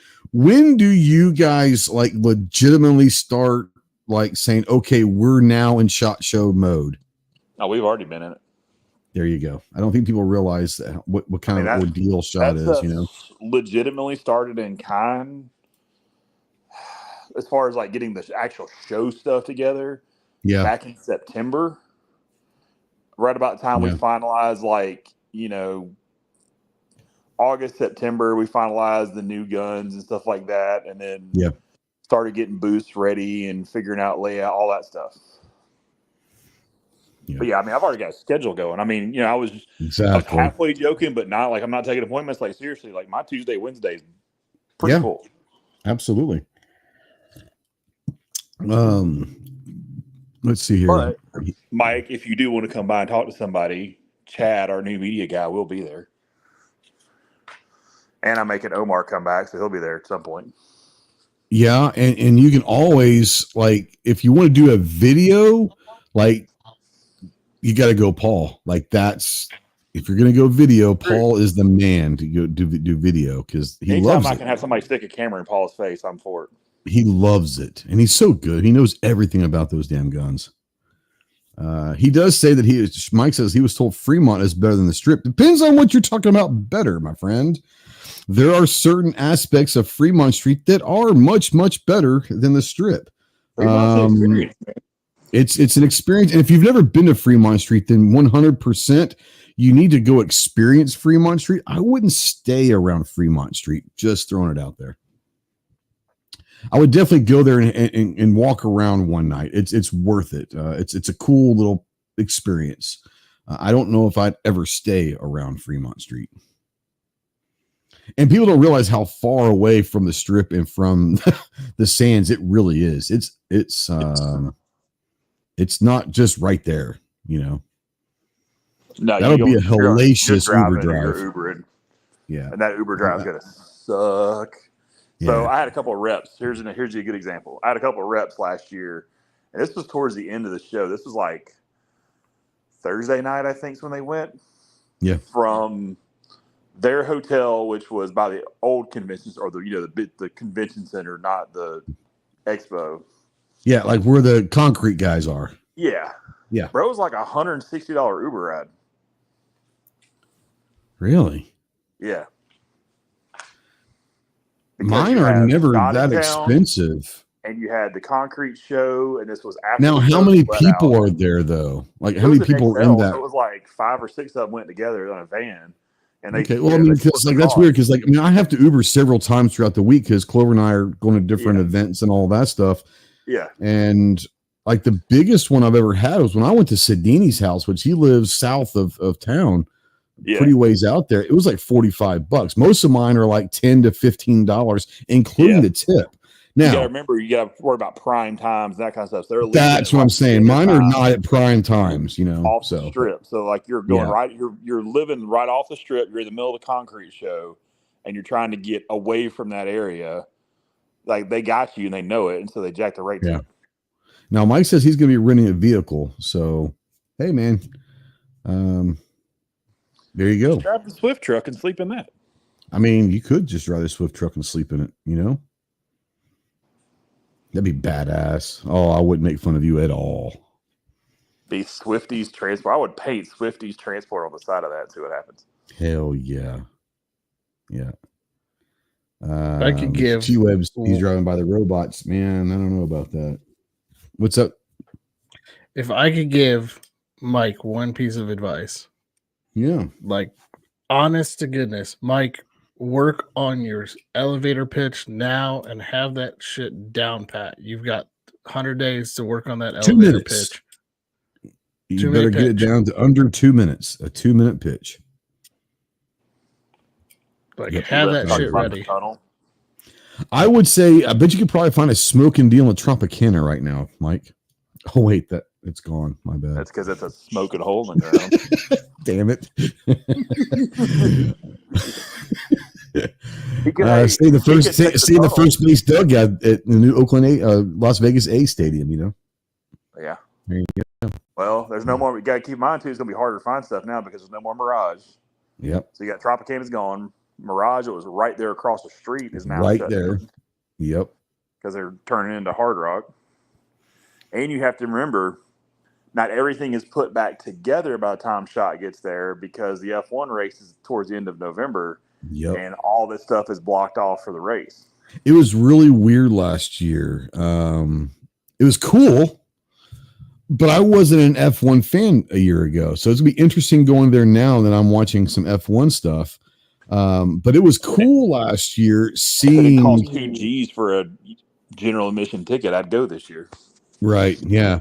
But it was really interesting to see how, because by January, there's still a lot of the leftover scaffolding and different things that were left over that haven't taken down yet. It was really kind of cool to say, oh, well, this is where, you know, like literally they were on the strip, like Las Vegas Boulevard was part of the track. was kind of cool. So yeah, it's pretty interesting.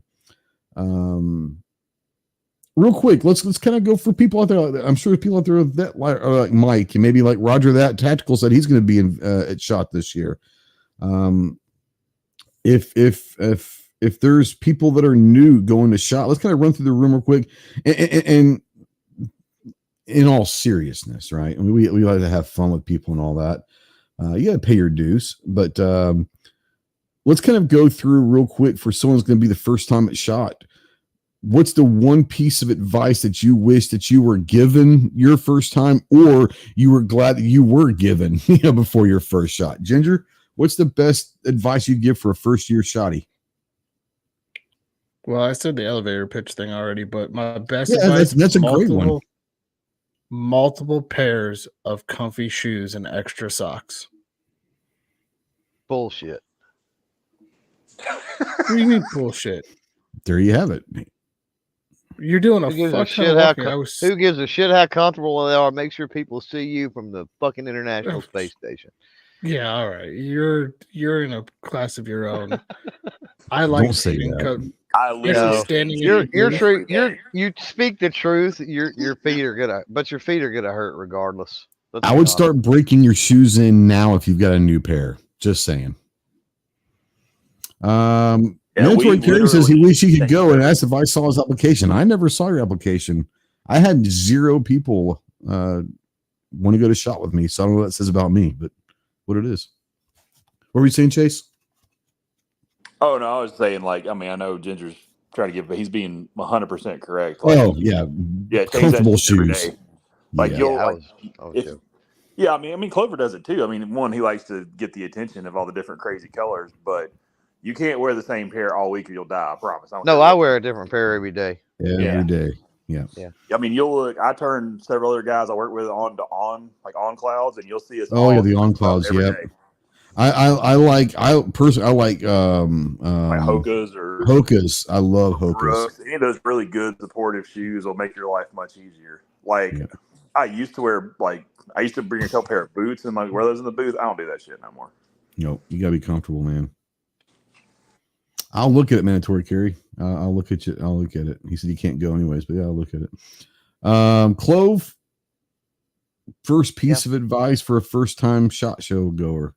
Be memorable. Stand out. Be memorable. Have some type of something. I mean, in a good way. Yeah, no. Not being a fucking weirdo, but yeah. I promise you'll get remembered for that too. But not this is true. Not in a good way. Well, it's true, but yeah, that's what I mean. I mean, be the person that they remember the shirt or the hat or even the conversation, right? So you can't be timid and all of that. Now, you could walk up in there and just say, "What you gonna send me, bitch?" Don't be my what's new and what's free question. Yeah. Right. I'm gonna let Chase will get his time from the industry side of things of what maybe not to do, but I bet you that's one of them right there. Probably don't send a request for product 10 minutes after you walk out of the booth. That's probably not a good idea either. That's a real good one. Or while we're still on the firing line at range day. On Monday. Yeah. That's a good way for me not to respond to you intentionally. Ding, what is that? Was this motherfucker? Yeah. I thought. Do you remember me? No, dude. You remember people I saw this week? If you're not memorable, then no, I don't remember you. And I'll say that. I will say that my biggest piece of advice is I'm skipping turns, but fuck it. Don't get butthurt. Oh yeah, definitely. Right.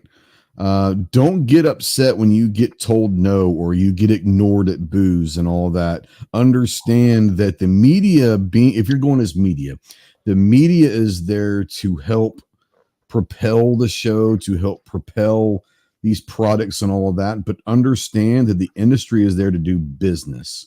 Right. And, little hidden secret, nobody really wants to be there. Okay. So, what I would say is don't give away all the dark secrets. No, I'm not. Oh, trust me, not even close. But I would say is I hear a lot of people come back from their first SHOT show that really haven't been helped or anything. Is man, I don't know if I'm going back to SHOT Show. Like, no one would talk to me, like, you know, blah, blah, blah. Don't get upset about that. That's why John told you, have your little speech under 2 minutes, because you're going to lose them after the first minute. And at 2 minutes, you're done, right? They have to move on. So don't get upset. Don't get upset when they say, hey, get with me after SHOT. We'll discuss it. Well, when you do get with them, if they don't reply to you in the next week or two, don't get upset about that. It's going to be all right. You know, go ahead, Clove.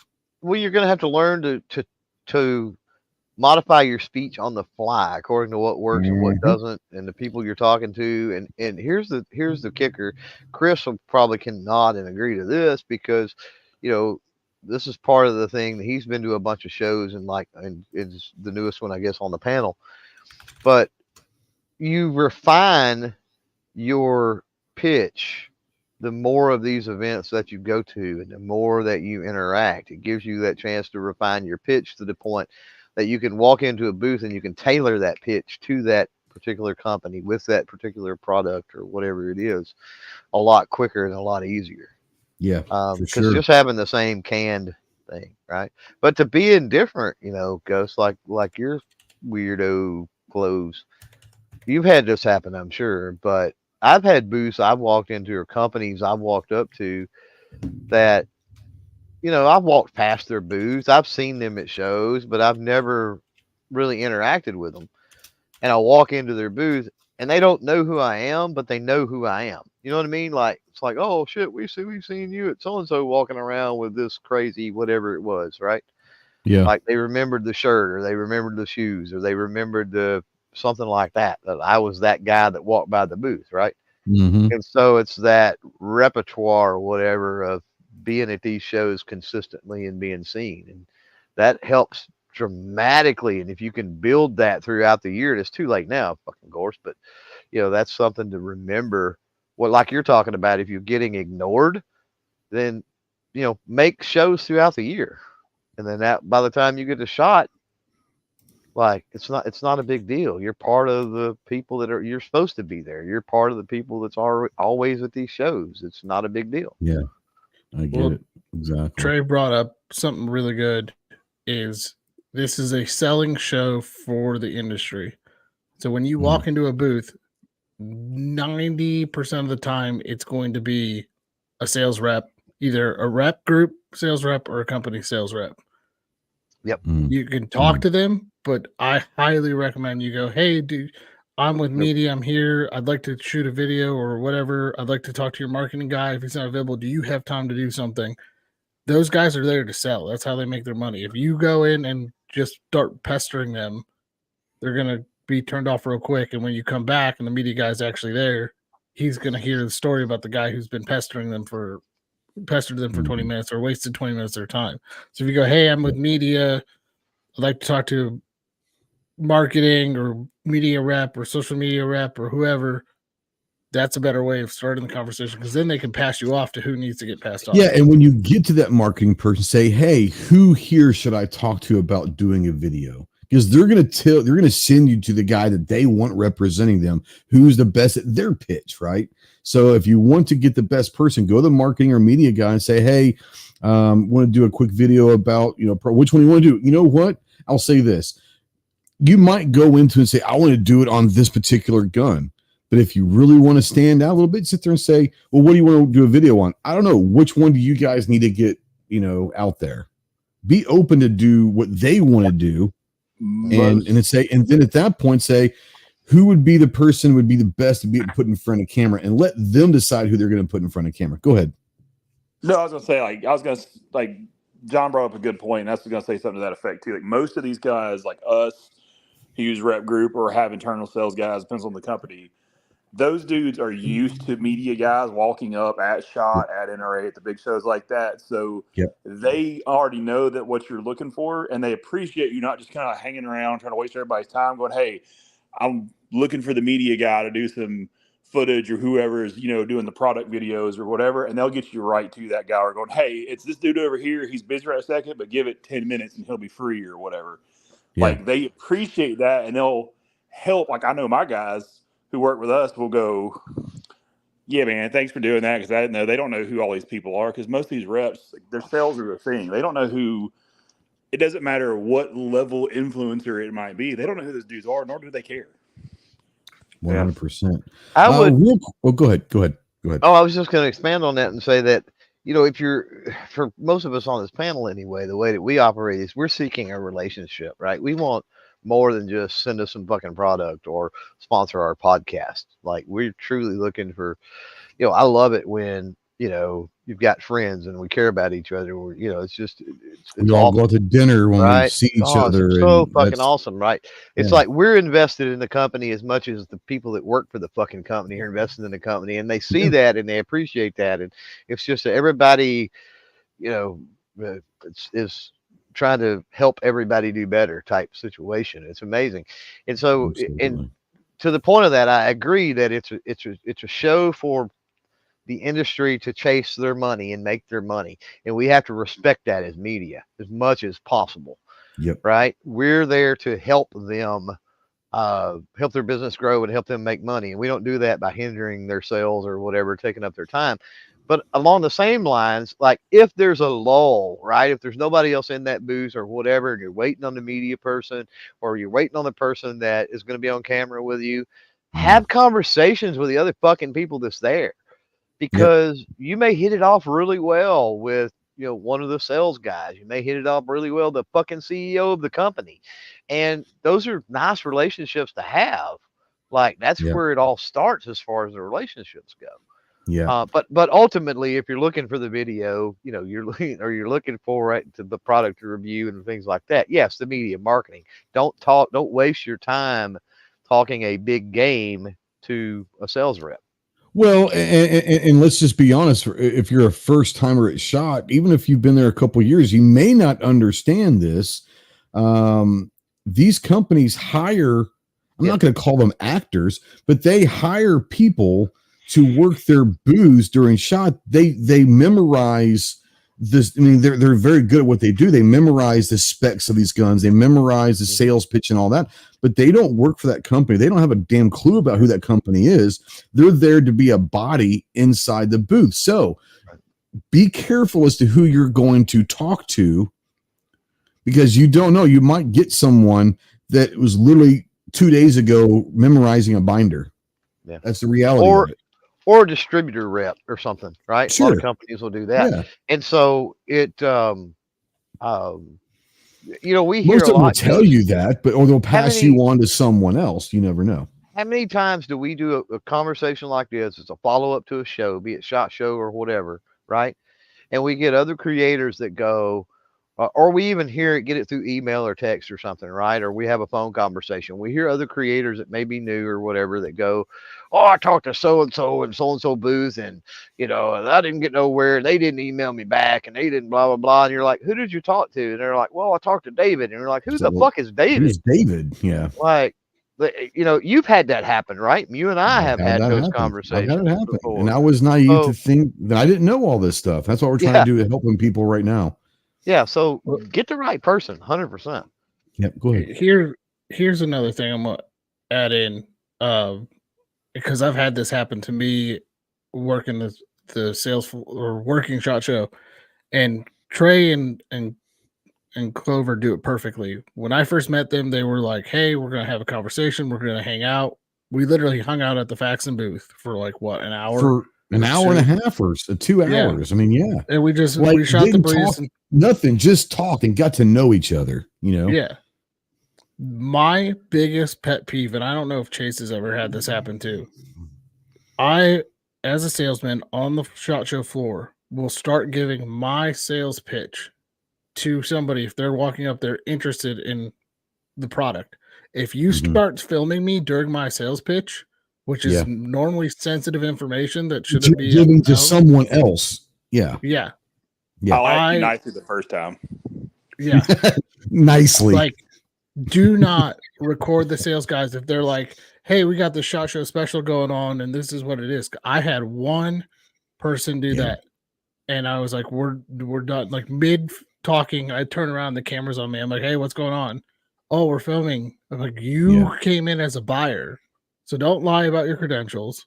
Yeah. Because they'll if you cover up your credentials, like these guys are there to sell. And then like they said, and then I don't know about YouTube, but like also, and I guess this goes to any creator, try to keep the video reasonably timed. Oh yeah. Under 5 minutes, definitely. Yeah. Under 5 minutes is my not take a ton of their time. Yeah. Because they've got time. Well, I'll tell you, in your thing, this is maybe a couple years ago. This is Friday morning, and Clover and I were at, I'm not going to say what booth or who it was, but we were at a booth at one of our friends that is in the industry that we all are friends with in this room. And we were having a discussion with her Friday morning.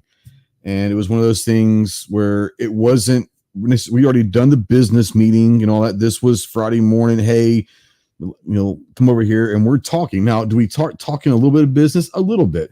All of a sudden, this guy comes up is filming our conversation.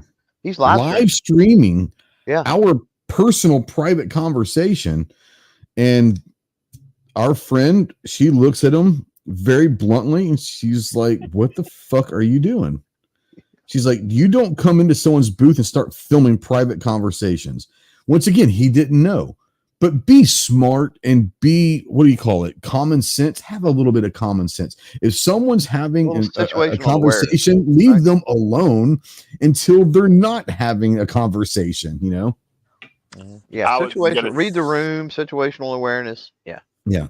Yeah. I was going to say something along that line too, is if you come up to somebody's booth, one giant pet peeve, if a booth has like a backside to it, or like a curtain, or like a private door or whatever, an office or something. That's not open. There's a reason those are curtained off or walled off or doored off, is because they're not for the public. Like, I've literally had people like try to roll in the middle of like meetings with like major customers and stuff like that. Mm-hmm. But also, if people are actually having a serious meeting on the floor for, like whatever reason, like I had this happen last year. If they're talking to someone in a suit, leave them alone. Yeah. So I've got, basically the executive team of Davison standing there, and some dude I've never seen before ever in all my years doing this. Next thing I know, he's like trying to stick a camera in the middle of everybody's conversation. I'm like, we were doing like we had just started talking, and it was, the jovial stuff at first, but I don't want to start talking insider industry info kind of thing with freaking cameras in my face. No. I'll give you time to do whatever, but that's not the time to do it. And you can tell people are having an actual conversation, like an actual meeting going on. Right. That brings up a good point, Chase, because this is one of my largest pet peeves. If you see somebody that on the show floor having a conversation with somebody, there are two ways to handle it. If you walk by and make eye contact, you give it the old head nod. The other one is the old pat on the back. Hey, I'll catch up with you later. Yep. Go. Yep. Do not hover and wait for them to finish their conversation. You can't spend that kind of time. You can't wait, but you're going to piss them off, and you've just wasted 10, 15 minutes of a shot show that you're not going to get back. Yeah, you have to keep moving. Don't be the creepy guy in the back, Yeah, I'll be back, pat on the back, fist bump as you walk by. Or, what you can do is, while that person is waiting, instead of just sitting there hovering, go shoot some B-roll take some pictures of the guns, do some video to where you're actually doing some work while you're waiting. If you don't want to move on, whatever. There's ways but I think you're right, John. Don't just stand there and like stare at them like, I got you next, Well, or again, you can find, there may be somebody in that booth that's not doing anything. And have a conversation with them. Jeff Tack is out there, by the way. And absolutely. What's up, Jeff? Earlier, he mentioned something that's super important: network. Yeah, that's all. That's what it's about. Network. That's what it's about. That's where I'm talking about with a relationship. That's sort of what Ginger was talking about. When he was with Faxon and in there. So, you build you network and you build those relationships, and the more contacts you have, that not only benefits you, but it benefits other people. How many times has Chris called me, or I called Chris, or Ghost, or Chase, or Ginger, and we called and said, "Hey, do you know so and so?" and whatever. And networking allows you not just to help yourself, but if somebody else, needs help or whatever, right? And by that, we like everybody. Once we weave everybody's networks together, I mean that's where Ghost was talking about. I don't know if you were talking about it off air or on air, but Probably the industry looks huge. But if you work the networking and the relationship angle, the fucking industry's small. It's tiny. Like if you know 20 people, you actually if you know 20 people, you actually know 200. You just didn't know it. Easy. I was going to easily piggyback off what Clover was just saying, and I hate that I just used that term. Oh my God. But or piggyback off what the CEO said. So Clover is exactly right. The industry, that show is huge, but the industry is small. So just like if you make a good first impression, if you make a terrible impression or do something that's really not cool, I promise you everybody in that place within 2 or 3 people knows everybody, and stories or pictures or text or whatever about you is going to get around real fast, and nobody's going to have anything to do with it. I've seen it happen. This is probably 3 or 4. This is maybe, I think this was shot 2020 before the COVID. And I'm not going to tell the names or whatever, but someone did something very stupid as a media person. And between the Coconut Telegraph, text messages, DMs, and all that, within an hour and a half, that person probably couldn't walk anywhere without people like, what? Oh, that's the guy. It's that quickly, right? I mean, great example of that is because it was funny, and we can say it, is Tony falling off his scooter last year. 100%. Tony falling off the scooter, 100%. Everyone knew about that within 20 minutes.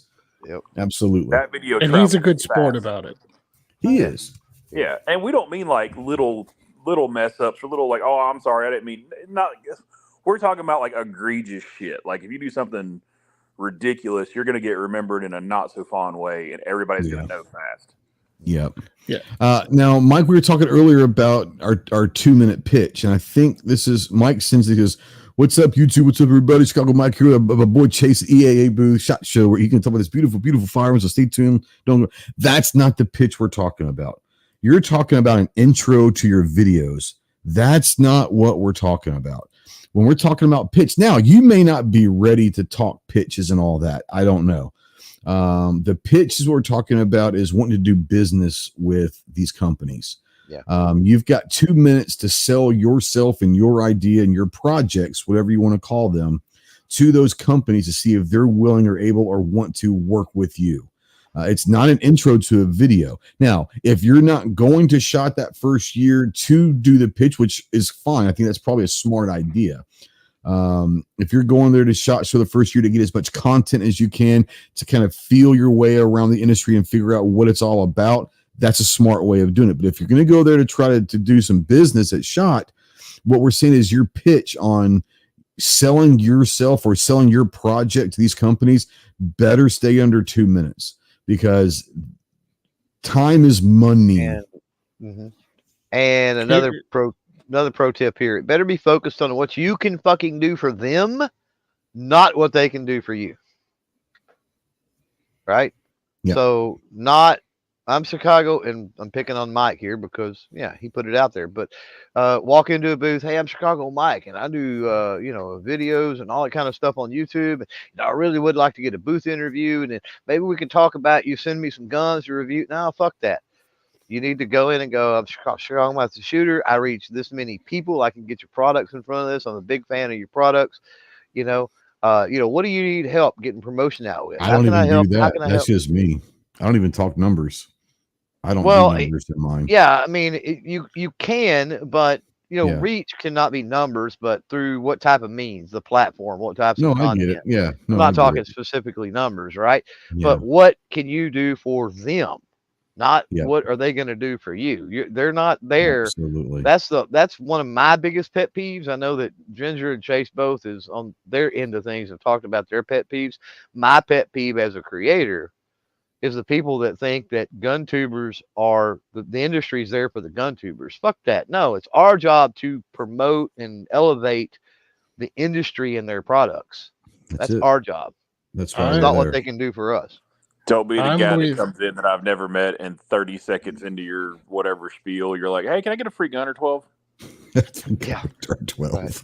If they ever say free anything, that should be a dead giveaway. Yeah. My thing is this: if anybody would walk up to me and the first thing they would say is, "This is my reach," I'd just ignore them. It's all about like a great example of this, and you can meet somebody from a company pretty much anywhere at SHOT. You could meet them at the booth. You can meet them outside smoking. You can meet them at Circle Bar. We've you can had meet them anywhere. CEOs that are now friends of ours that we literally came across smoking outside, like literally. You're sitting there. You're talking to them. You have a and conversation. You don't know who they are. Yeah. And you go, "Hey, I see you work for FN. Hey, your new product's out, blah, blah, blah." You oh, yeah. Start talking. And you give the little elevator pitch. And you go, "Hey, do you have like 5 minutes to go have a meeting and talk a little bit more? If not now, when's a good time for you to have this meeting?" Absolutely. To set up a meeting, maybe tomorrow or the next day. Yeah. Maybe we swap cards and just follow up at absolutely. Yeah, that cards and all that. Here's and my bass like a stuttering fool. But no, I think that we're all kind of hitting on something. So in a nutshell, if you're going to go to these events, you can't be afraid of talking to strangers. Mm-hmm. You've got to be confident. You may not have your spin down to 2 minutes, but you got to be confident in what you're saying and what you're doing. You get back confident in yourself. If you walk in and you're not confident, they know it. They know it. 100% they do. I'm an arrogant son of a bitch. I understand that about me, but I have no problem walking up to anybody. And I think Clover will 100% back me up on this. One of the coolest conversations we've ever had at SHOT Show outside smoking was with a dude that worked for a cannabis company. And we spent 20 minutes talking to this guy. And he was there not because he's into guns. He saw a lot of the cannabis industry paralleling the gun industry. And he wanted to have conversations on business stuff on that. And I was like, holy shit. Like the people awesome. That you talk about and you meet out of the blue because you're not afraid to walk up and say, "Bro, I love your t-shirt." Like, and then you have a 20-minute conversation about a dude that you would never know. Like, you've got to be able to do that. You've got to be able to have conversations with people that you're not familiar with and you're not comfortable with. If you can't do that, then you're done, right? Yeah, you have to get uncomfortable hugs at private parties. Well, and for Chris, because Chris has been down there and been quiet, I'm curious because this is why I say it. So it's so important to make all these other shows. I know there's people that go, "Oh, I can't. They make these excuses, right? They can't go here. They can't go there. You have to consistently make shows. And part of the reason is you start honing that ability to talk with people, especially if you're an introverted person. I've never had that problem. But if you're an introverted Chris is not an introvert by any means. He's just Chris, quiet. Yeah, no, I wasn't projecting that because he was quiet. I was just saying I want to bring him into the conversation, and this is a good point. Is he went to Tulsa with us? That was sort of a proving ground type of thing for him, and then that's where we said, "Fucker, you need to get the SHOT Show." Yep. So my question for Chris, and you can vamp Chris however you want to run with this, but that little bit of work stuff you did at Tulsa. How did that help you? Did that help you at all, and with your approach or being a little more comfortable when it came to SHOT Show? Oh yeah, definitely. I mean, because I never did anything like that until I went to Tulsa. Yeah. So I would have hated to just go to SHOT and start doing that. So, I mean, as terrible as those interviews were at Tulsa, I was glad I did it because at least I had something to come home, work with, and be like, okay, you shouldn't have done this, should have done that, or whatever. And then by the time, I mean, don't get me wrong, I was a nervous wreck first day on the floor at SHOT, but it would have been worse if I wouldn't have done Tulsa. And I totally agree with what Clover's saying. Try to hit more shows than just going to SHOT, because if you're going a whole entire year without doing an interview of any sort, you're gonna be knocking a lot of rust off the first day. I mean, and I get it, a lot of people can't afford to go to all the shows, but even if you can hit something locally, like there's always at least like one big show. I'm not going to say it's big, but like AIM Surplus has AIM Day. You can go to anywhere show like that. Anywhere that you can go, even if it's a range day or something like you said, anywhere you can go that you can have a conversation with industry, that's going to be a good experience. There's more events now because even individual companies now are having their own events. There's more events every year now than there ever has been. It's insane. Real quick, when we were talking about swapping business cards, I know a lot of people do digital, and I have digital, QR codes. That's all I do now. Too. Yeah. One of the reasons I like business cards, but it's really important you follow up and do this little step if you swap business cards, is I will carry a Sharpie. I make a note on the business card I hand to that person, a note related to the conversation we had. Podcast, right? Or even whatever, if it's only a couple of words, it's something to help spark their memory later on if they look at that card. That, oh snap, this was that guy that we talked about, whatever it was. Bobby Boucher jersey. Whatever. Yeah, whatever. Yeah. That douche that threw Lucky Charms at me that one time. Yeah. Oh, that was such a disaster.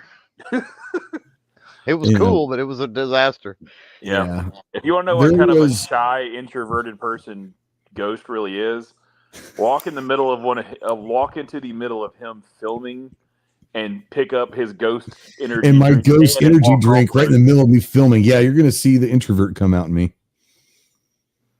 Yeah. I'm very shy. I don't like to talk. It's okay. Yeah. Yeah, that was one thing, and that was what I wanted to bring up. We talked a lot about not getting in the way of an industry person talking with a buyer and all that. But one thing we didn't cover, if you really want to piss a content creator off, walk in front of them, their camera while they're filming, or go up and grab a gun that they're shooting B-roll on or something like that. And I can guarantee you, probably within about 15 minutes, 20, 25 other content creators are going to know about what you just did. So you really got to watch. Have respect. Like, I understand people, like Chris is 100% right. I understand a lot of people don't have situational awareness anymore, which is ridiculous in the industry we're in. You would think people have a little better than that, but that's just people. It's that herd mentality. But if there is a fucking camera crew shooting an obvious video, interview, whatever, it's probably a good idea not to walk in between all the equipment and the people doing the talking. Yeah. I mean, it's bad enough. If Shooting USA has their crew, leave them alone. I can't tell you how many times I've literally been in the middle of like gun brokers there doing full on like 8-person camera crew, and people walk right in the middle of it. I mean, it's bad enough for y'all with a tripod or two, and it's obvious we're having an interview or a conversation or we're filming something or whatever. It's bad enough that random people do that. But when there's a legitimate production crew going on, it's obvious there's something kind of important going on. Like, just hang out for a minute. I promise I'll let you play whatever you want. Yep. Real quick, palate cleanser here. Pat out there has got a gunsmithing question. I don't know if I can help you. Probably not. Maybe someone on the channel can, or on the panel can. Would the Glock 26 locking block work on a 19 frame? I know the frame will need work to make the 26 slide work, but will I need to file the locking block, or can I skip that by getting the Glock 26 block? I got no idea. Anybody?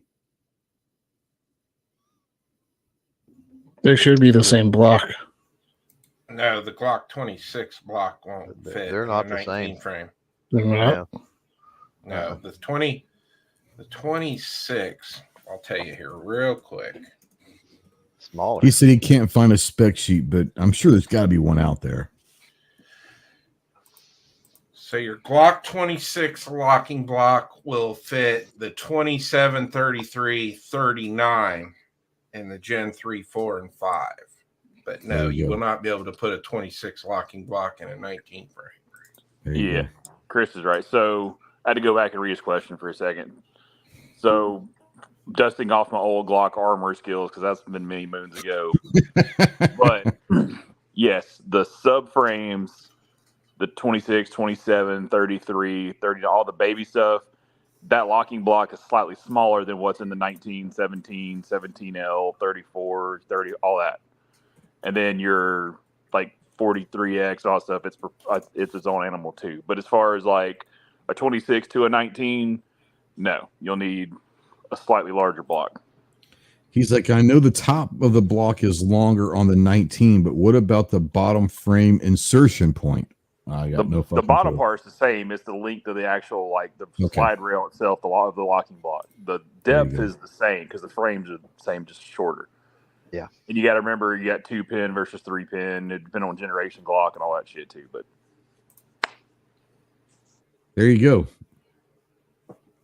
There's a lot of knowledge on this panel. I'm just not one of them. So, I got a lot of random useless gun knowledge floating up there, Clark. Well, here's the thing that and I appreciate people having that. I'm not that guy. I'm very good at what I know about what I know, but I probably need to learn some more. But I'll never tell someone that I know something if I don't. So once again, you ask one of us a question, one of us either knows the answer or within 10 seconds can probably text someone that will know the answer. So that's a good thing to have. He said, awesome. So this should work to build a 26X. There you go. 2 hours in. I know it's early to start talking shot, but I didn't want to talk shot, but I wanted to talk shot, right? I'm not going to lie. I forgot until about 2:00 this afternoon that today was Tuesday. So I didn't come in running in with a planned topic. It is what it is, right? But yeah, it's always fun to talk shot, but I wanted to talk because I know there's a lot of people going this year that have said they're going this year that for the first time, and I wanted to kind of get that stuff out. So real quick, I'm going to go through the room. John, I'm going to give you a couple minutes to talk GOA and FLR and what's going on with you guys. So GOA, we've got the election coming up, so please go out and vote. We've got 10 next million Tuesday. We will be live on election night, so we'll be doing a lot of election stuff that night. And my computer's going to be going nuts the entire time. Yes, it will. It's all good. John, are you going to release the special edition A400 GOA awesome, super awesome victory edition? A400 super? No, the Tim Wall special, man. Oh God, that's not a bad idea, Lou.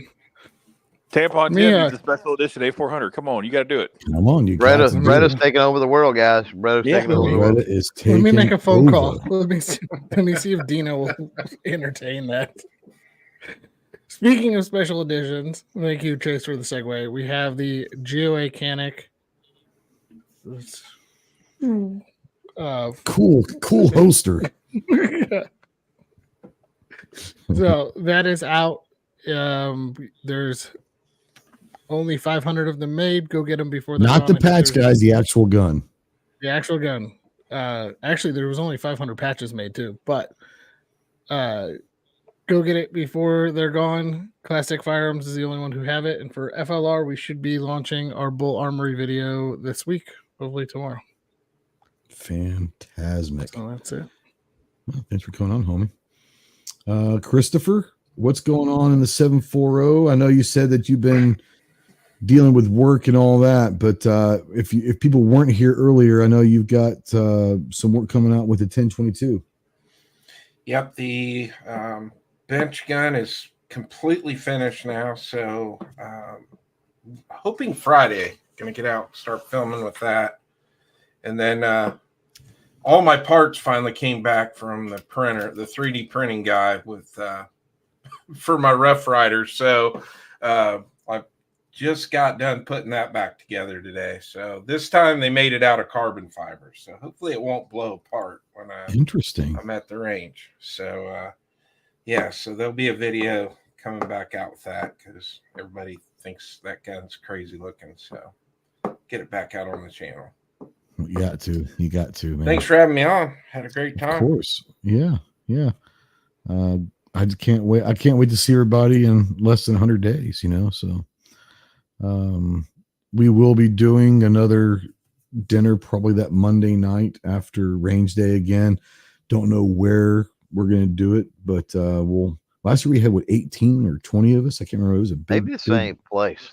maybe the same place because they loved having us. So they did, and they've got a very broad menu, which is always nice when you're getting a bunch of people together. Yeah.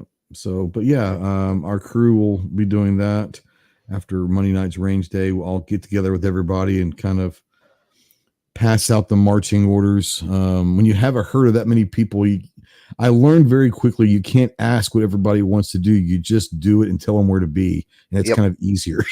But we did. We had like 18 or 19 show up last year, and that was the biggest we've had in our little crew, little private pre-shot party we have. And obviously Chase and Ginger and some of these guys actually have real business to do that night that can't make it, but it's kind of cool. And we do that because we want to all get together, because chances are we're not going to see each other much the rest of the week because we're all busy doing our own things. But we try to do one night, we try to do a big group of the posse, having a dinner and that brotherhood and fellowship that we only get to see each other so maybe a couple times a year. So it's all good. I can't wait for that. The whole point is I can't wait for that.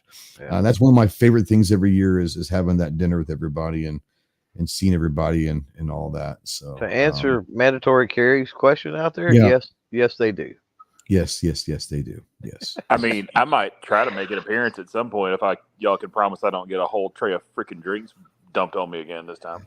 We cannot promise that. What I would suggest is from now on, just carry a poncho with you. And as you're ordering, just wear the poncho in case you do get a tray of drinks spilled on you. At least it won't ruin you.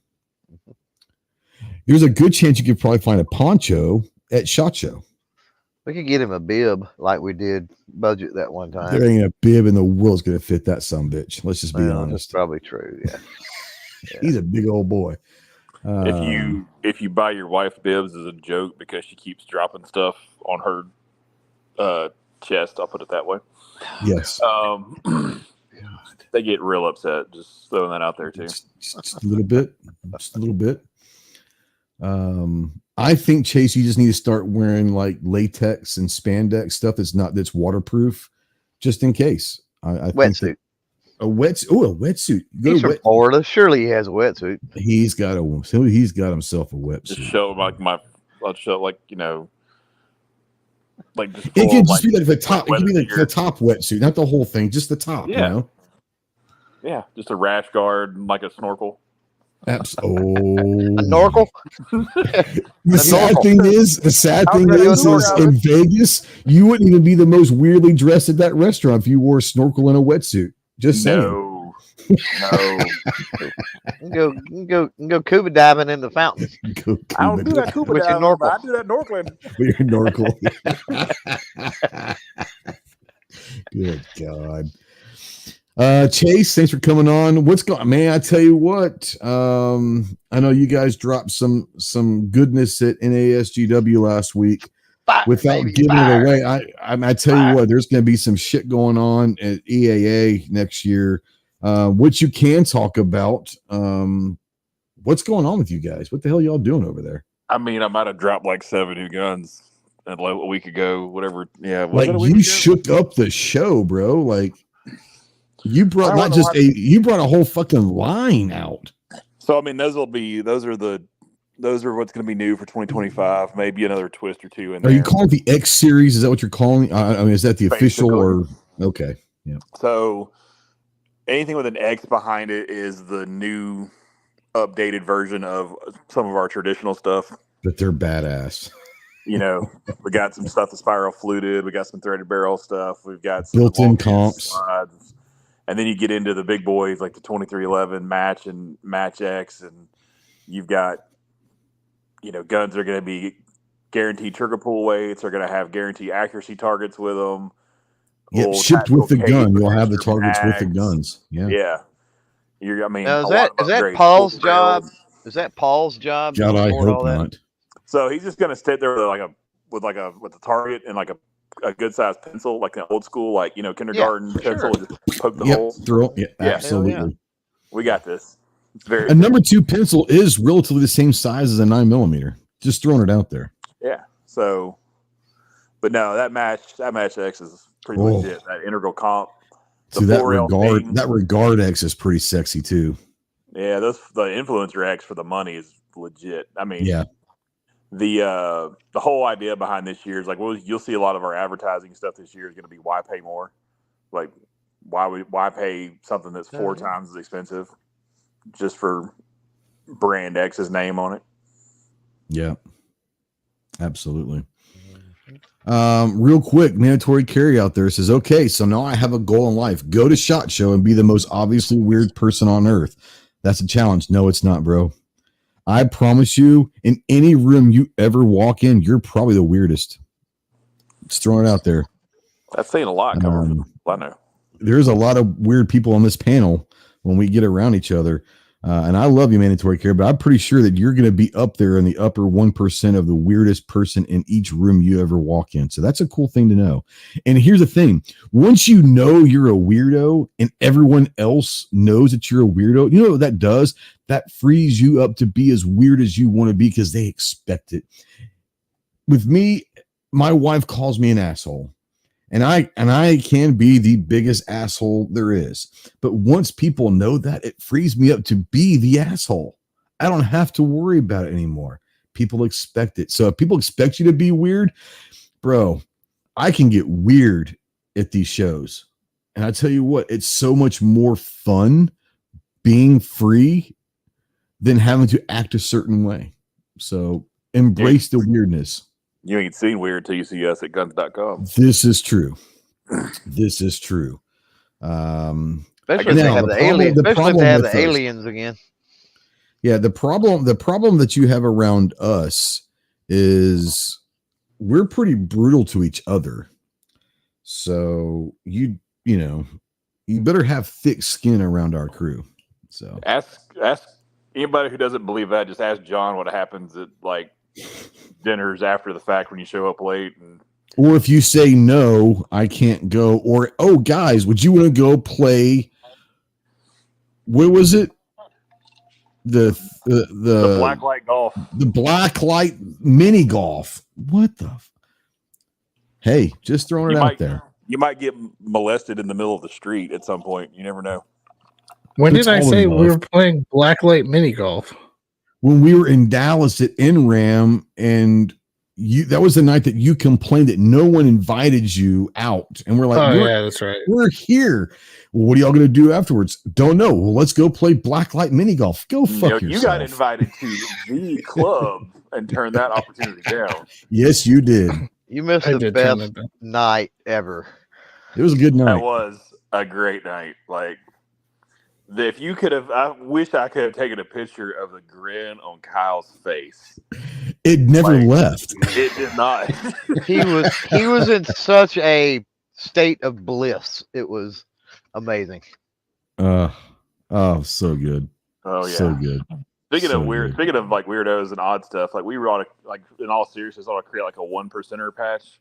Yeah. And like give that out to the people who are like, you truly embody that one. Here you go. I'm down. I think that I should do a patch, or we should do a patch collectively. Like if we all, like, let's say we get 1,000 patches made and like 10 of us go in on it and we all get 100 of them, right? Pay for 100 and we all get 100 of them. And we get to pass those patches out to people that we think embody weirdness. That, I think that would be kind of cool because, or maybe we get 500, we all get 50 of them. So it's not like, or even less. We all get 100. We all get 10. There's only 100 made. So you had to pick the 1% patch, very closely on who you want to give those patches out to. That could be pretty cool. You embodied a certain weirdness, and I think we could hang out a little bit. Yeah. That'd be fun. That'd be fun. All right. Clove, what you got going on? Anything?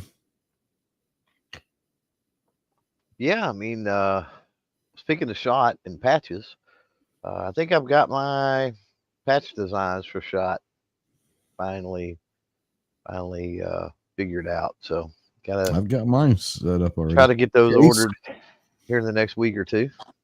Yeah. So nobody liked my idea. I don't understand why nobody liked your idea, or at least I liked your idea. I've been working on it all weekend. Oh, okay. There you go. There you go. What else? Oh, really waiting on my chrono to get here. So hopefully it's on its way. It's in transit somewhere, and I'm super excited. It's in Bangladesh. You might be screwed. Yeah. Well, no, that was the hang up before. Was they were having. If it was in Iran, it might have gotten hit by the freaking Israeli rockets. So yeah. They were having trouble getting them in before. That's why it took so long. But I mean, supposedly they've got them all in now, and it's on its way. And looking forward to that because I've been wanting to get that element back in videos for a very long time. I'll be honest, I'm lazy, and the new chronos are awesome because you just set them on a table and go. Not really any setup with them. So looking forward to that. Hopefully, pretty soon. So yeah. Chicago says if I bring you a date to dinner, I'll pay. Well, you're going to pay regardless. We're not paying for your dinner. You pay for your own dinner. Right. Fuck you. What the hell? Jesus Christ. And by the way, they're not called dates in Vegas. They're called escorts in Vegas. All right. You pay for the girlfriend experience there, buddy. Trust me. Exactly. And who's to say you're going to be invited to our thing, Mike? I'm just saying. Like, that's a pretty tough ticket to get invited to. Like, it's in a secret place that no one knows about. Secret conclave. Absolutely. Like, not anybody under, I would say 60 knows about it for sure. That's legitimately true. When I saw the pictures of the tables y'all were at this year, I was like, oh, that explains a lot. Yeah. Well, so the funny thing is like I had called ahead of time and I was like, this is going to be Monday night, we're going to have like 10 to 12 people. Like, not a problem. Well, we show up with like 20, right? And they weren't ready for it. But I'll tell you this, they were amazing. Hey, give us 20 minutes and we'll have it. And they did. They moved tables and like they were amazing on how they did it. So we may have to look into getting a some type of other. Well, I don't want to give because that'll give away the location potentially. Some different quarters or something. Let's just say we might have to move the location of where we eat, where we get our food, but where we eat it. If you feel what I'm saying. Well, that's fair. Because I bet there's some other room in that place. They've probably got some sort of a banquet room or a meeting room or something. Yeah, that's what I'm getting there's got to be something. A crowd that big, surely they would be willing to accommodate that or something. Mike says she's not an escort from Vegas. She's from Phoenix. They're called escorts no matter where they are, Mike. Yeah. You can pay for the girlfriend. It's probably cheaper to pay for in Phoenix and just sip her. And you know what? And just, absolutely. Pick her up in the truck. Does she like hot yoga by chance, Mike? Wow. I couldn't let that one go. Oh, G-Webs had already asked me if they have one. They do not have a meeting room or something. So what really sucks is we used to do it at a specific buffet, and buffets are great to do this because everyone can get what they want, but buffets no longer exist in Vegas. So it is what it is.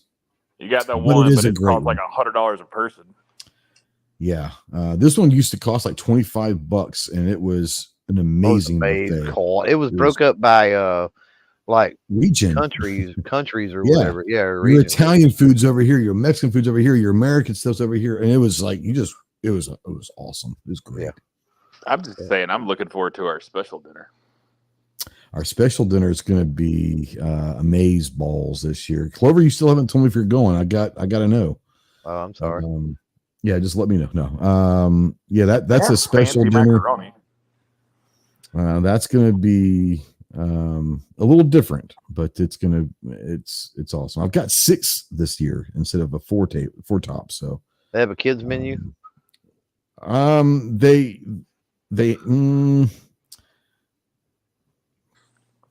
how do I put this in a nice fuck it? Why would you do that? Why? Right? Yeah, why would I start now, right? Why start now? Yeah.